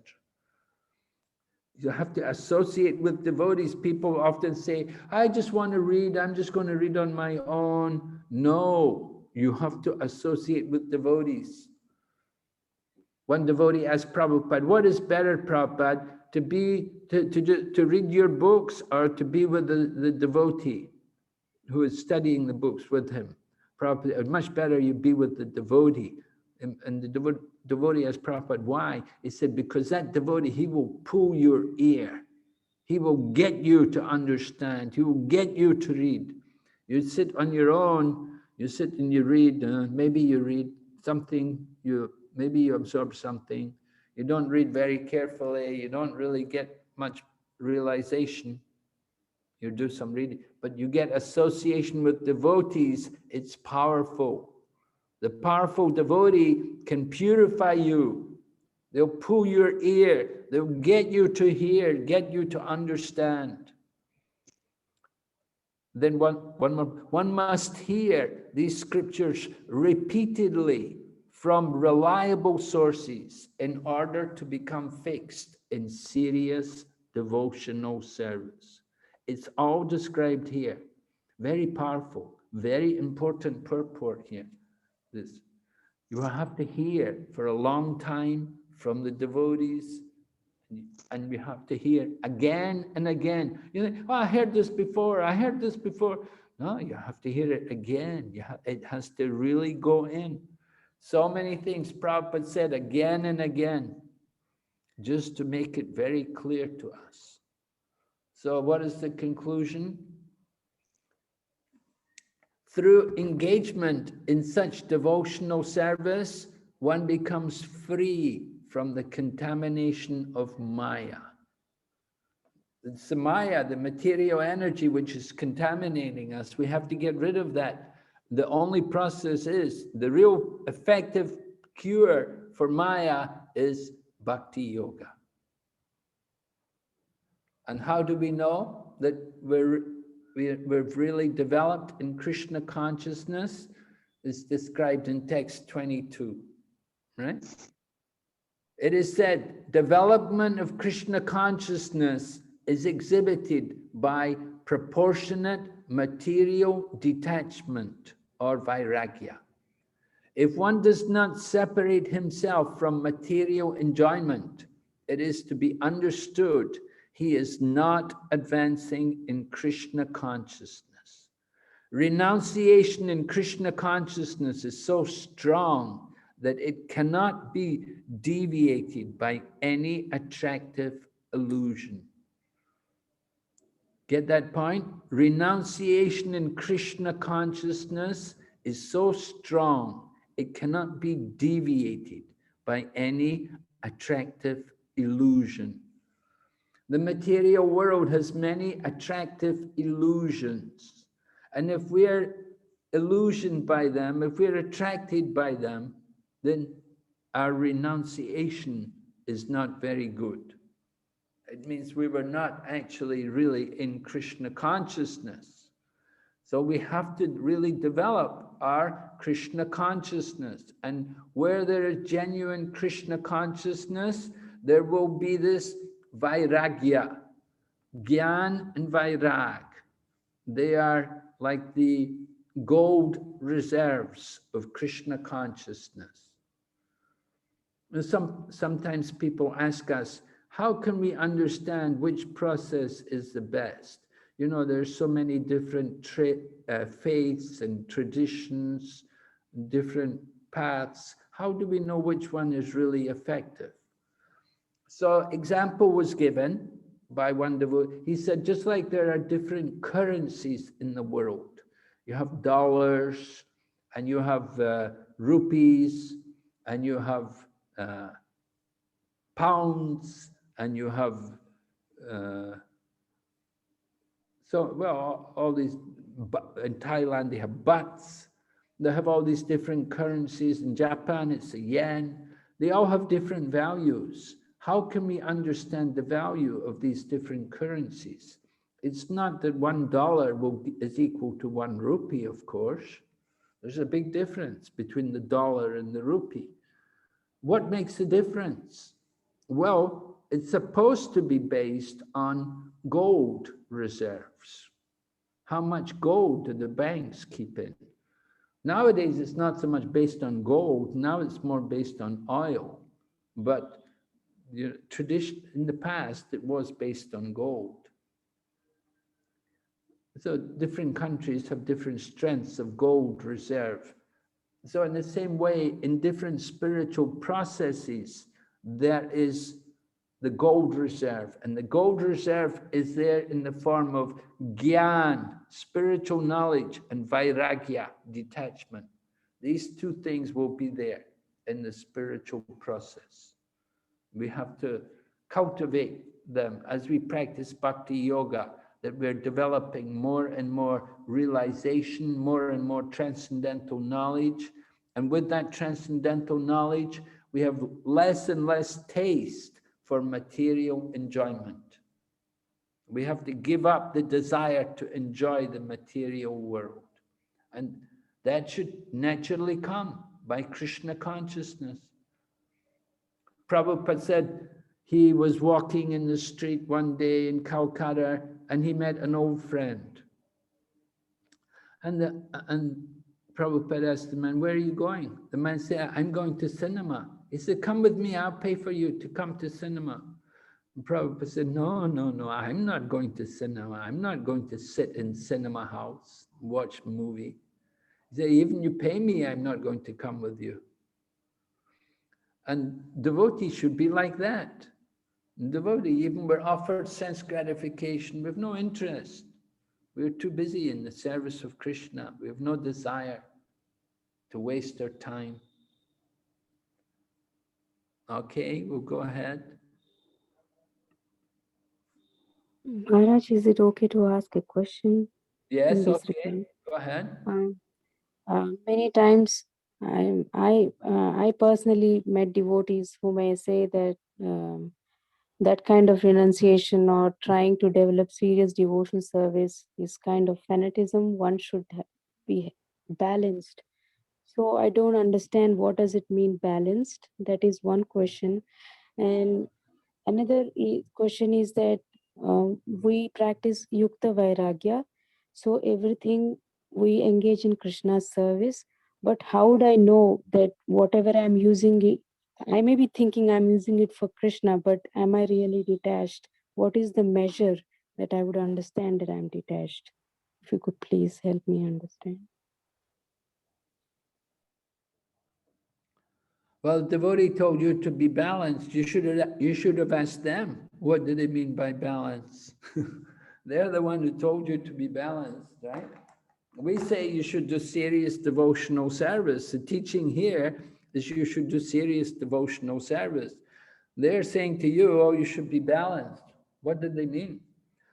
Yeah, you should be balanced. You have to consider what is your situation? What do you want? Where are you in your devotional life? You have to be balanced. And to some degree of balance is there. You have to consider each and every individual situation and circumstances. Do you have a family? Do you have responsibilities in material life? Do you have children? Or are you an elderly person? Are you retired? What is your situation? You know, it's going to be different for different people. Somebody is single and they have no interest in entering into family life, then it's going to be different from somebody who is in family life. And somebody may be in family life, but they may be very serious about Krishna consciousness. They're not much concerned about career or about developing their economic situation. So it will depend on these different things. It's not, what is a balance is not going to be the same for everyone. But in Ishopanishad, it mentions one should understand the path of knowledge, transcendental knowledge, vidya and avidya side by side. So you have to understand the nature of the material world. You have to understand the problems of material life, the difficulties which are there, and you have to understand also the benefits of spiritual life and how to practice spiritual life, how to engage yourself in spiritual activities. So we said, you don't have to be afraid of the material world. You don't have to give it up, but you have to know how to use it. And you have to know the dangers of the material world. If you don't use it properly, what can happen to you? So that's a balance there. You should have a balance. You should know that how to use the material world properly. And when you don't use it properly, you should understand what's going to happen. So some education is required, spiritual education or Krishna conscious education. How to adjust dealing with the material energy. That's the balance. Yes, I understood. Thank you, Maharaj. But regarding the second question, Maharaj, that Yukta Vairagya, when we try to engage something in Krishna's service, I may be thinking that I am using it for Krishna's service, but how would I really know I am detached? Yes, well, it depends on every individual. Again, the attitude when you're using something. It just like somebody says, you know, I need this for my devotional service. I need this, I need a new car for my devotional service. Or the house I'm living in just now is not enough for my devotional service. I need a bigger house for my devotional service. And I need some servants for my devotional service. I need some servants to help me. Then maybe somebody should take care of my children for me so I can be a better devotee.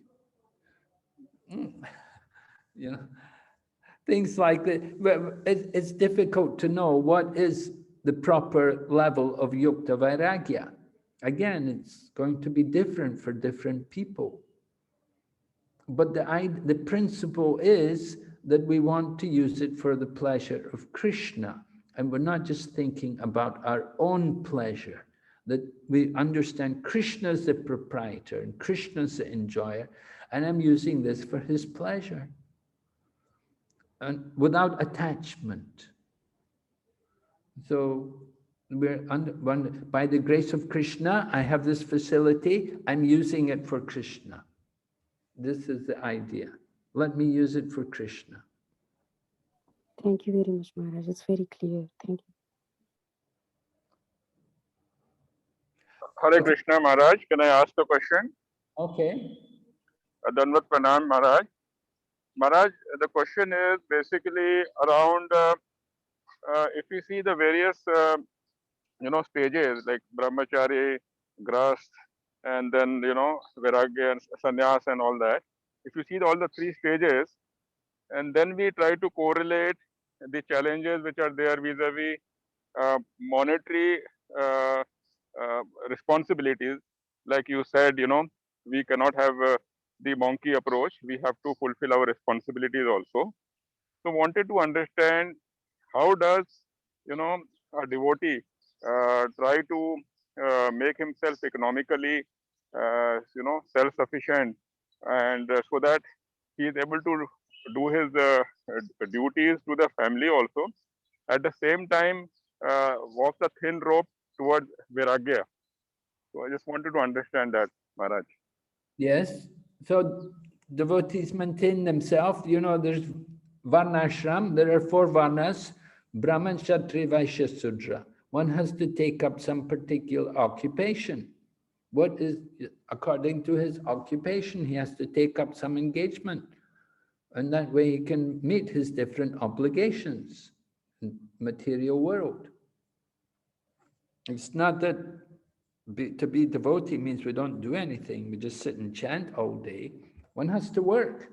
You have to have a job. You do something. Either you do business or you do work, or you're managing, or you're doing spiritual practices.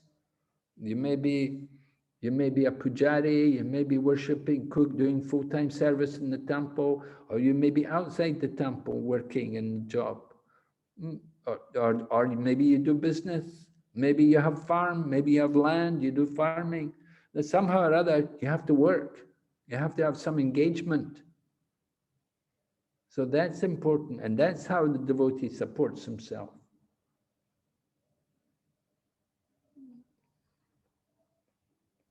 And Maharaj, my point was basically, when we get towards the economic fulfillment, then we sometimes go away from the Vairagya concept, and then we don't know where to draw the line. So there where the challenge comes, Prabhu, Maharaj. Well, if you get Krishna's kind and he gives you more wealth, that's very good. You thank Krishna, and you can use it for the service of Krishna. You get some wealth, you should want to use part of it for the service of Krishna. Example was given about Rupa Goswami, how he divided his wealth. Half of his wealth he gave for the service of the devotees and the Brahmins, and 25% he gave for his family, and 25% he kept for himself for emergency purposes. But that was at the time of his retirement, when he was retiring from the material world and going to become a fully renounced person.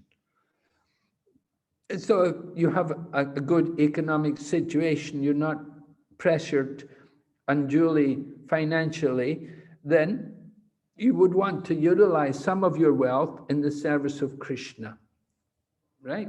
That charity is one of the things which should never be given up, even by great souls. And the highest charity is to give charity for the Krishna consciousness movement, to spread Krishna consciousness, either helping build a temple or maintain a temple or to distribute literature or distribute prasadam, some way or other.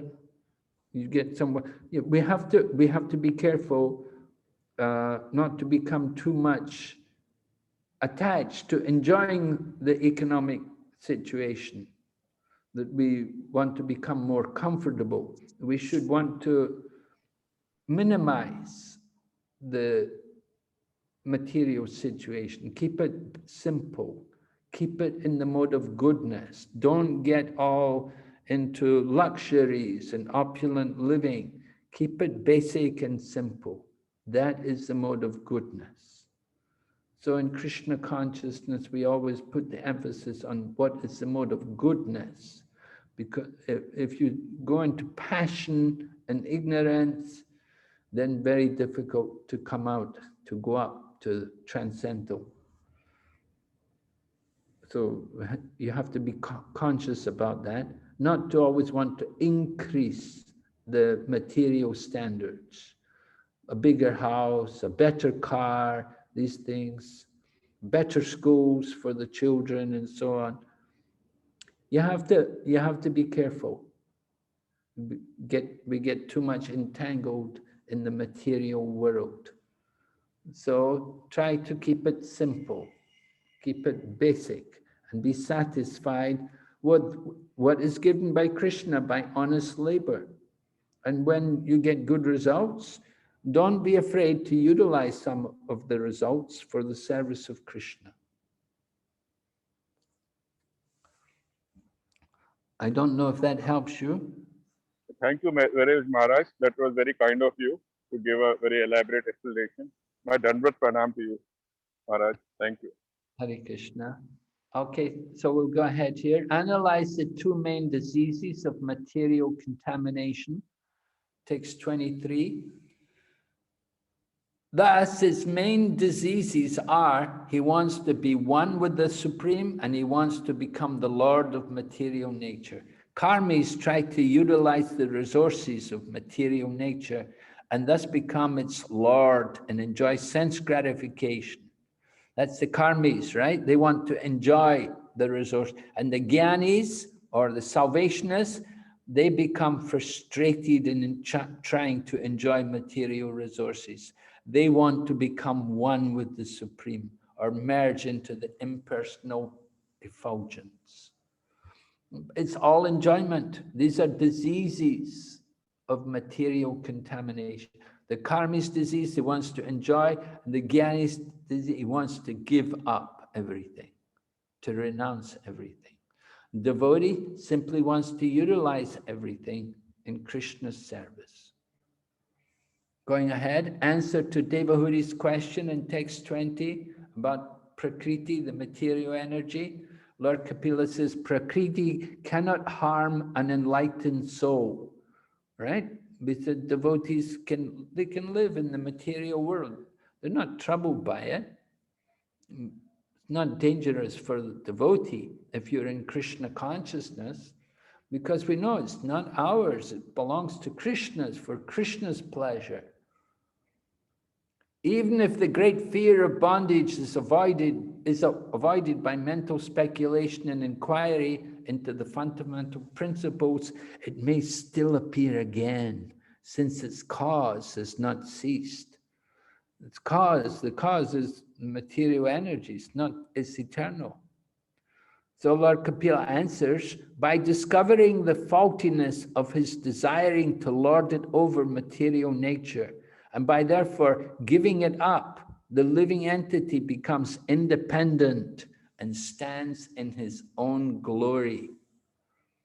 So this realization that we have that tendency to want to enjoy, to lord over the material nature, that has to be seen. And then you have to give up that mentality.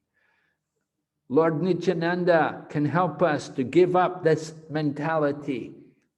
Lord Balaram is very expert because Lord Balaram, Lord Nityananda, they are Adi Guru. They're the original Guru. And the Guru knows how to get rid of this the weakness of the heart. This weakness of the heart causes these kind of problems.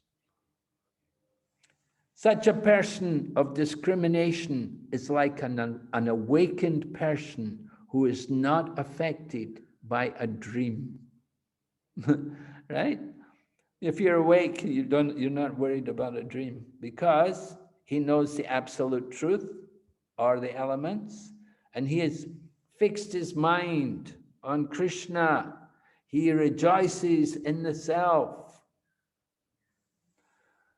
Then text 27 talks about mixed devotees. We should know well what is a mixed devotee. There are pure devotees and mixed devotees. Right? To become a pure devotee is really not easy. Mixed devotees, however, we're all a bit mixed with different things. A mixed devotee engages in devotional service for the spiritual benefit. Note that he's a mixed devotee, but he's doing things for spiritual benefit of being eternally engaged in the transcendental abode of the Lord in full bliss and knowledge. That's the mixed devotee. He's thinking about his own liberation. He's thinking about his own bliss and knowledge in the transcendental world.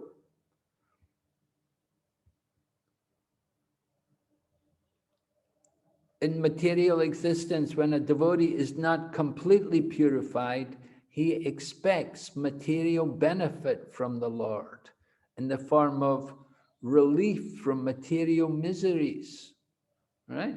We know in Bhagavad Gita, Krishna describes 4 kinds of people who come to Krishna consciousness.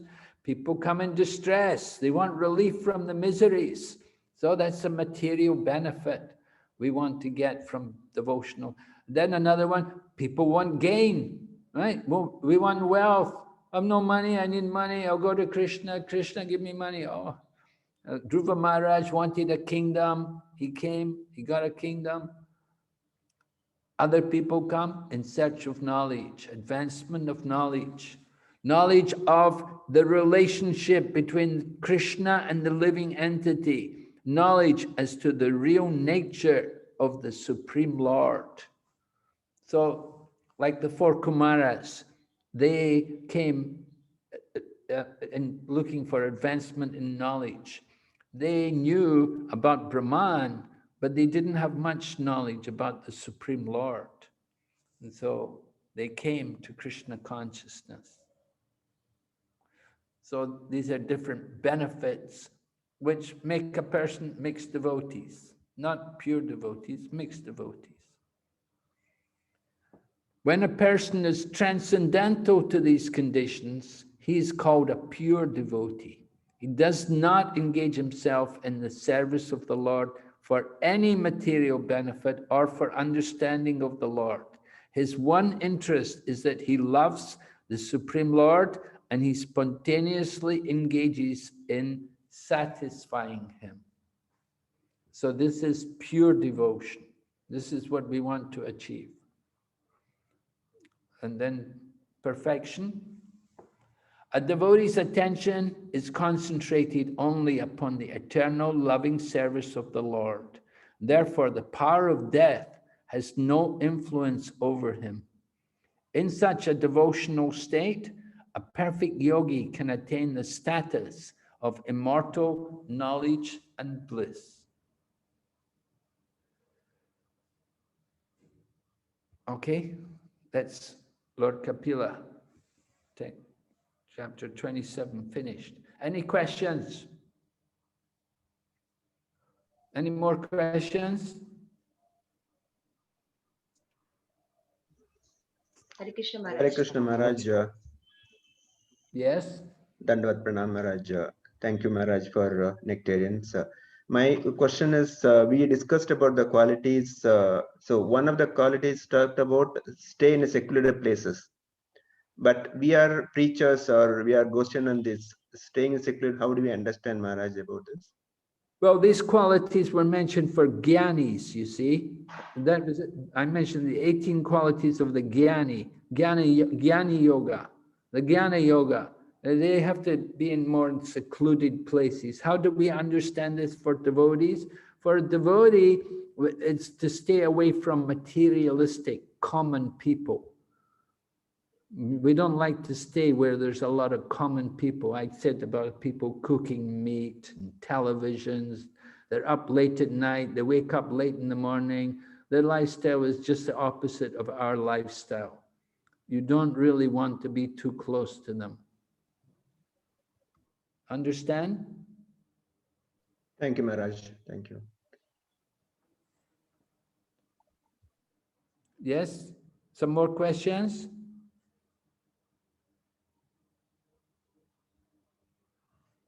Anyone? Maharaj, I still have, it's not clear that when one is engaging in devotional service, thinking that I have to progress in my spiritual life, is that still mixed? Because I may not be at the level of liberating or helping other souls, but still I'm trying that I should purify myself. Still, would that be considered mixed devotional service?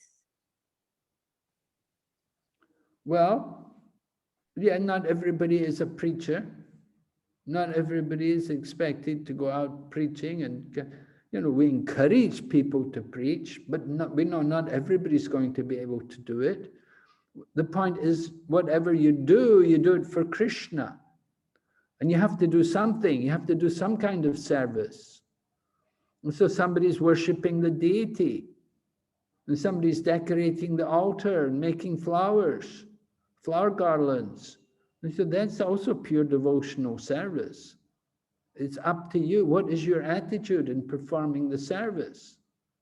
We have to understand everyone's nature and capabilities. Not everybody can be a Brahmana, but it doesn't mean they can't be pure devotee. Right? There were many pure devotees that are not Brahmanas. Okay, Maharaj, thank you. Hare Krishna Maharaji. Dandavat Pranam. Maharaji, I have a question like who are having material desire and worshipping Krishna, they are mixed devotees. But for example, some people, as you have mentioned also, that they just want to do bhakti and go to Brahma Jyoti, then in which category they will come? Like they having no material desire, but oneness with God they want. That's Mayavadi, the impersonal. Right? They want oneness with God. They want to go into Brahma Jyoti. That's impersonal liberation. That's not devotee. Yes, but Maharaj, they are doing Krishna bhakti. Like just for example, in the purport, Srila Prabhupada mentioned that if somebody is doing bhakti just to go for Brahman and somebody is Gyan Yogi, the bhakta will go faster. No, sorry, the person who worship Krishna to enter Brahma Jyoti will go faster than the Gyan Yogi. But he is doing like Krishna's bhakti just to go to the Brahman. Yes, their idea is to give up the bhakti. They only do the bhakti to get out, and then they give up the bhakti because they become one. They think they've become one with the Supreme. So for them, bhakti is not eternal. Bhakti is their means to liberation. It's like that for them. They're not thinking that they'll eternally be engaged in Krishna's service. They're not thinking I'm servant. They're thinking this bhakti is just a means to become one. They're thinking this bhakti is just a method by which I become God, and then I give up the worship. Yeah. Oh, okay. So they will be not considered as Brahmavadi, but they will be Mayavadi because they are using Krishna as a stair like that. A Yes. magnet. Yes, right. They talk about bhakti, but their bhakti is just like that. It's just cheating. Yes. They're not genuine devotee. They're not, because their motive is to become one. To become one, that means become God. They want to become the Krishna, become Krishna. So the bhakti is the means to become Krishna for them. Then they'll give up the worship. They put the deity, they worship the deity. And then when they become God, then they give up the deity worship. So not really deity. We say murti puja for them. They don't have Krishna. Krishna doesn't appear, manifest in their deities. Their deities are just murtis, are just statues. And they don't think there's any life in their deities. So they have a very different concept. But they speak about bhakti. They speak about bhakti. And they use, just like there's many Mayavadi temples, they have Radha Krishna deities, they read Bhagavad Gita, they even chant Hare Krishna. But it's all Mayavadi, all to become one. And the bhakti is just temporary. It's a means to get liberation. Yes? Thank you, Maharaj. Thank you, Maharaj. Okay. Any other question? Madhavakanta? Has the hand up? Bhakti Priya? Mataji has a question? Yes, Prabhuji. Yes, Maharaj. Hare Krishna. Please accept my humble obeisances. All Guru Shri Prabhupada and Gurudev. Maharaj, there are 4 ashramas, right? Brahmacharya, Grihastha, Vanaprastha and Sannyasa. But I understood from Srimad Bhagavatam, when a person has a husband, I understand how those 4 apply. But for a single mother like me, how do I prepare myself for Vanaprastha and Sannyasa stage? Like what does it look like for a woman like me? Well, first of all, for women, they don't take sannyas. There is no sannyas ashram for women. It's only for men, and it's not for all men. It's only for a few men. It's not for every man. Right? Sannyas is not for everyone. So you don't have to worry about sannyas. Okay. Vanaprastha, that is retired life. Vanaprastha means usually from the age of 50 or around 50, maybe a bit over 50, you retire from work and you concentrate on spiritual activities.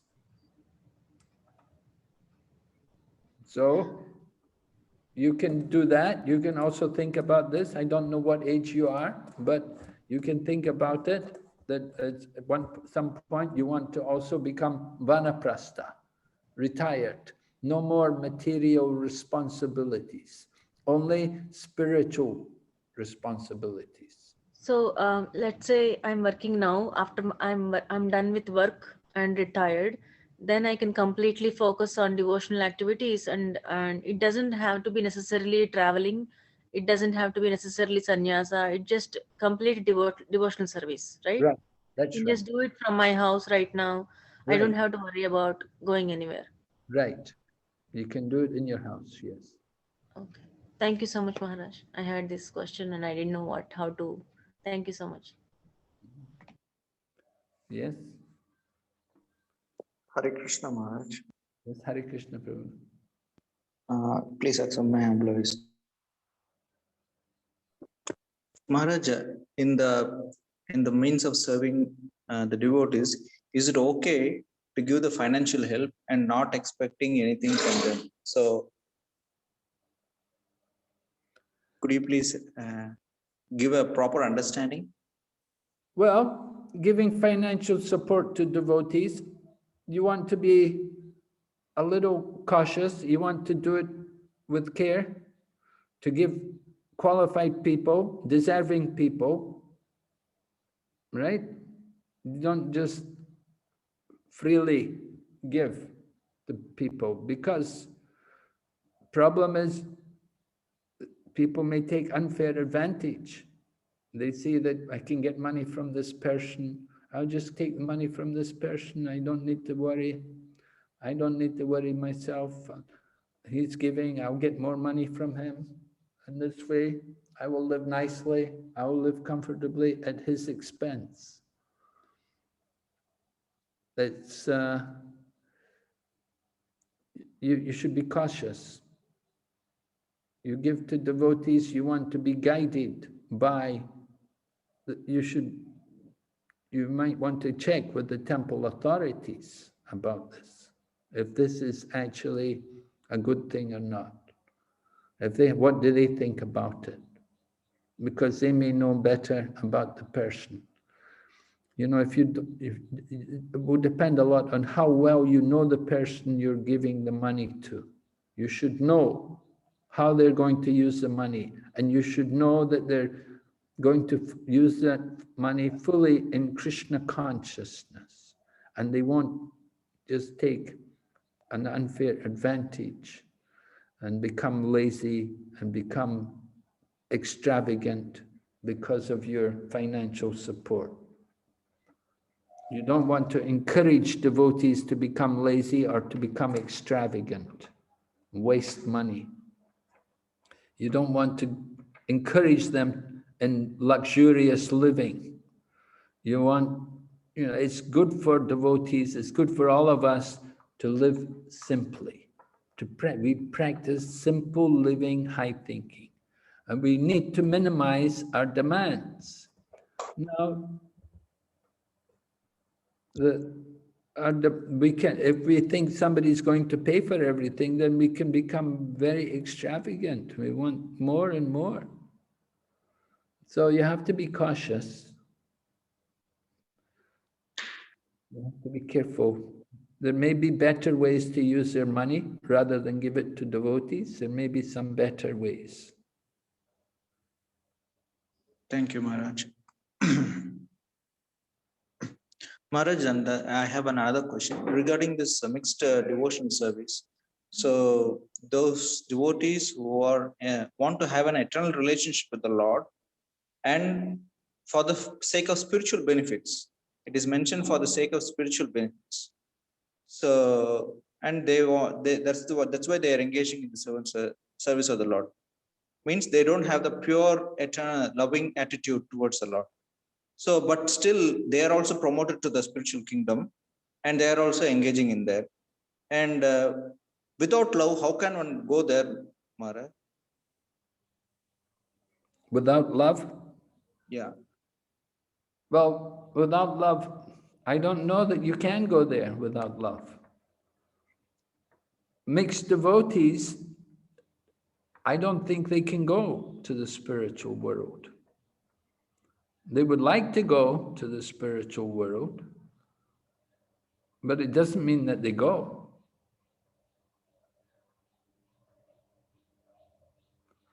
You have to see what Krishna thinks.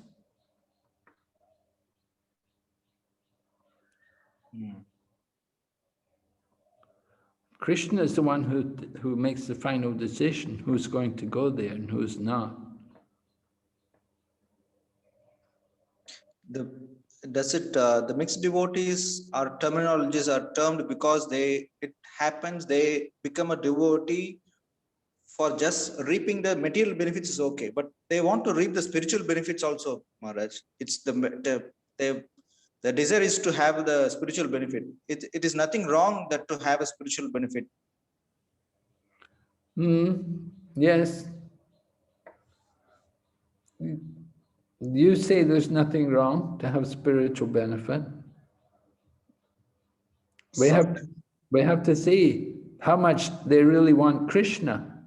Are they only thinking of themselves, or are they thinking of Krishna?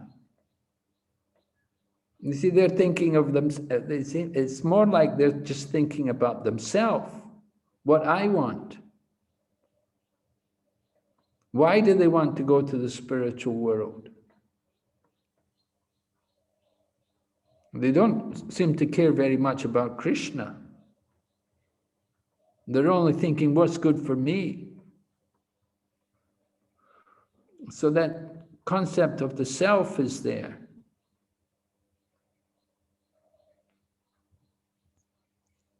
That's not good, right? Devotees shouldn't just be thinking only about their own self. We have to think, what does Krishna want?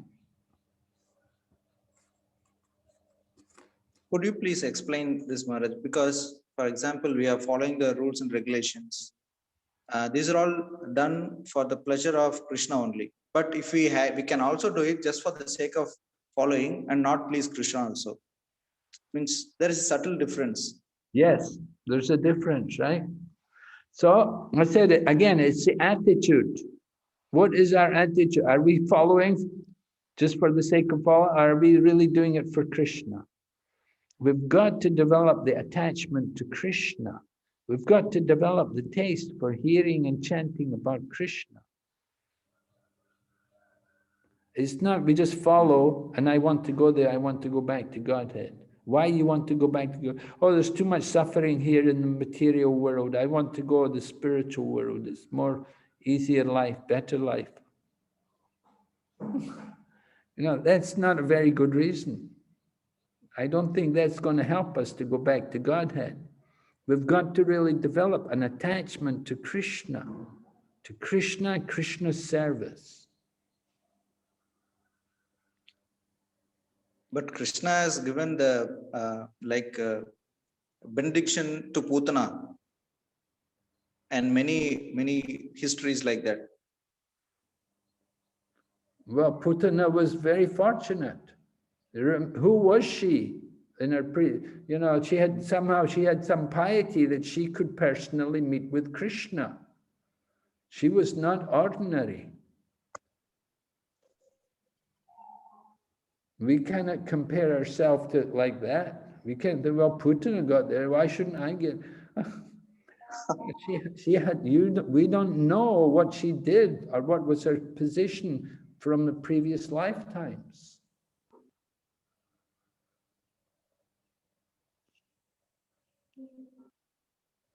What is our position?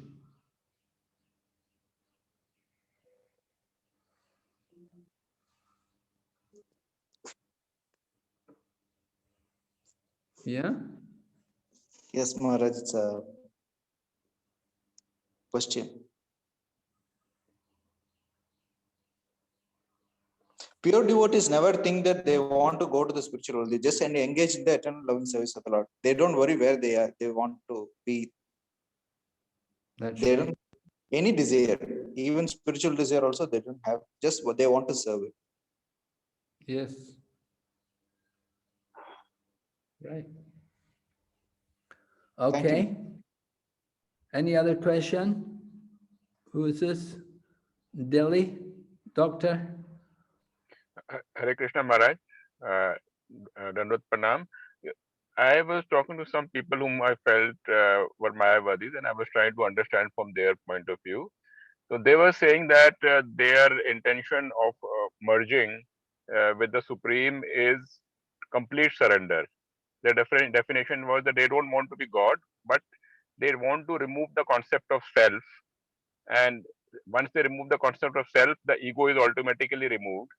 And once their ego is removed, their surrender is 100%.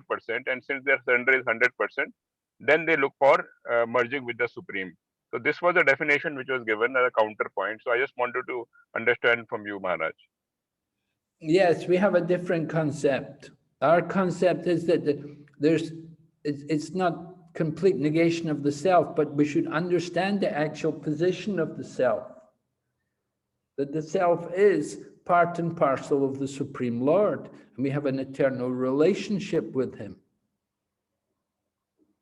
And that ego, it's not to make it completely void, but it's purify the ego, pure ego. The pure ego is to understand I am the servant of Krishna eternally. It's the relationship of the master and the servant. This concept that the 100% surrender to Krishna, that's all right. That's good. But what does surrender mean? Surrender means to take up the service of Krishna. It doesn't mean to stop everything, but if they're talking about merging, becoming one, there's no activity. What are they going to do? Nothing? Just merge into the oneness? Give up their individuality? We are eternally individuals.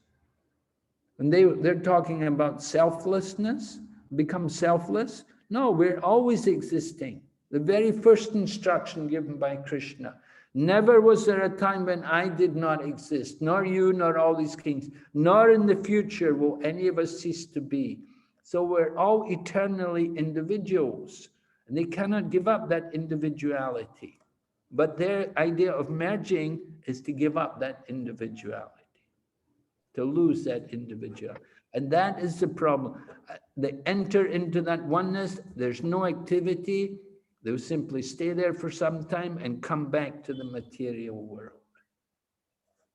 So their liberation is theoretical only. It is not actual practical liberation. Thank you, Maharaj. That was very nice. And really, that you quoted from Bhagavad Gita, never was there a time when we did not exist, and never will be there a time we will not exist. That answers it all. Thank you, Maharaj. I Dandavat Pranam to you. Hare Krishna. Yes. Okay, any other questions here today? I don't think so. All right, so we'll stop here today. Have a good Nityananda Trayodasi. We'll meet tomorrow. Srila Prabhupada ki. Jai. Thank you very Thank much. you very much, Maharaj. Thank you, Maharaj. Thank you very much. Thank you, Maharaj. Dandavat Pranam. Thank you, Thank Maharaj. you, Maharaj. Thank you, Maharaj. Thank you, Maharaj. Thank you, Maharaj. Thank you very Hare much. Krishna. Hare Krishna. Hare Krishna, Dandavat Pranam to all. Maharaj, Hari Bol.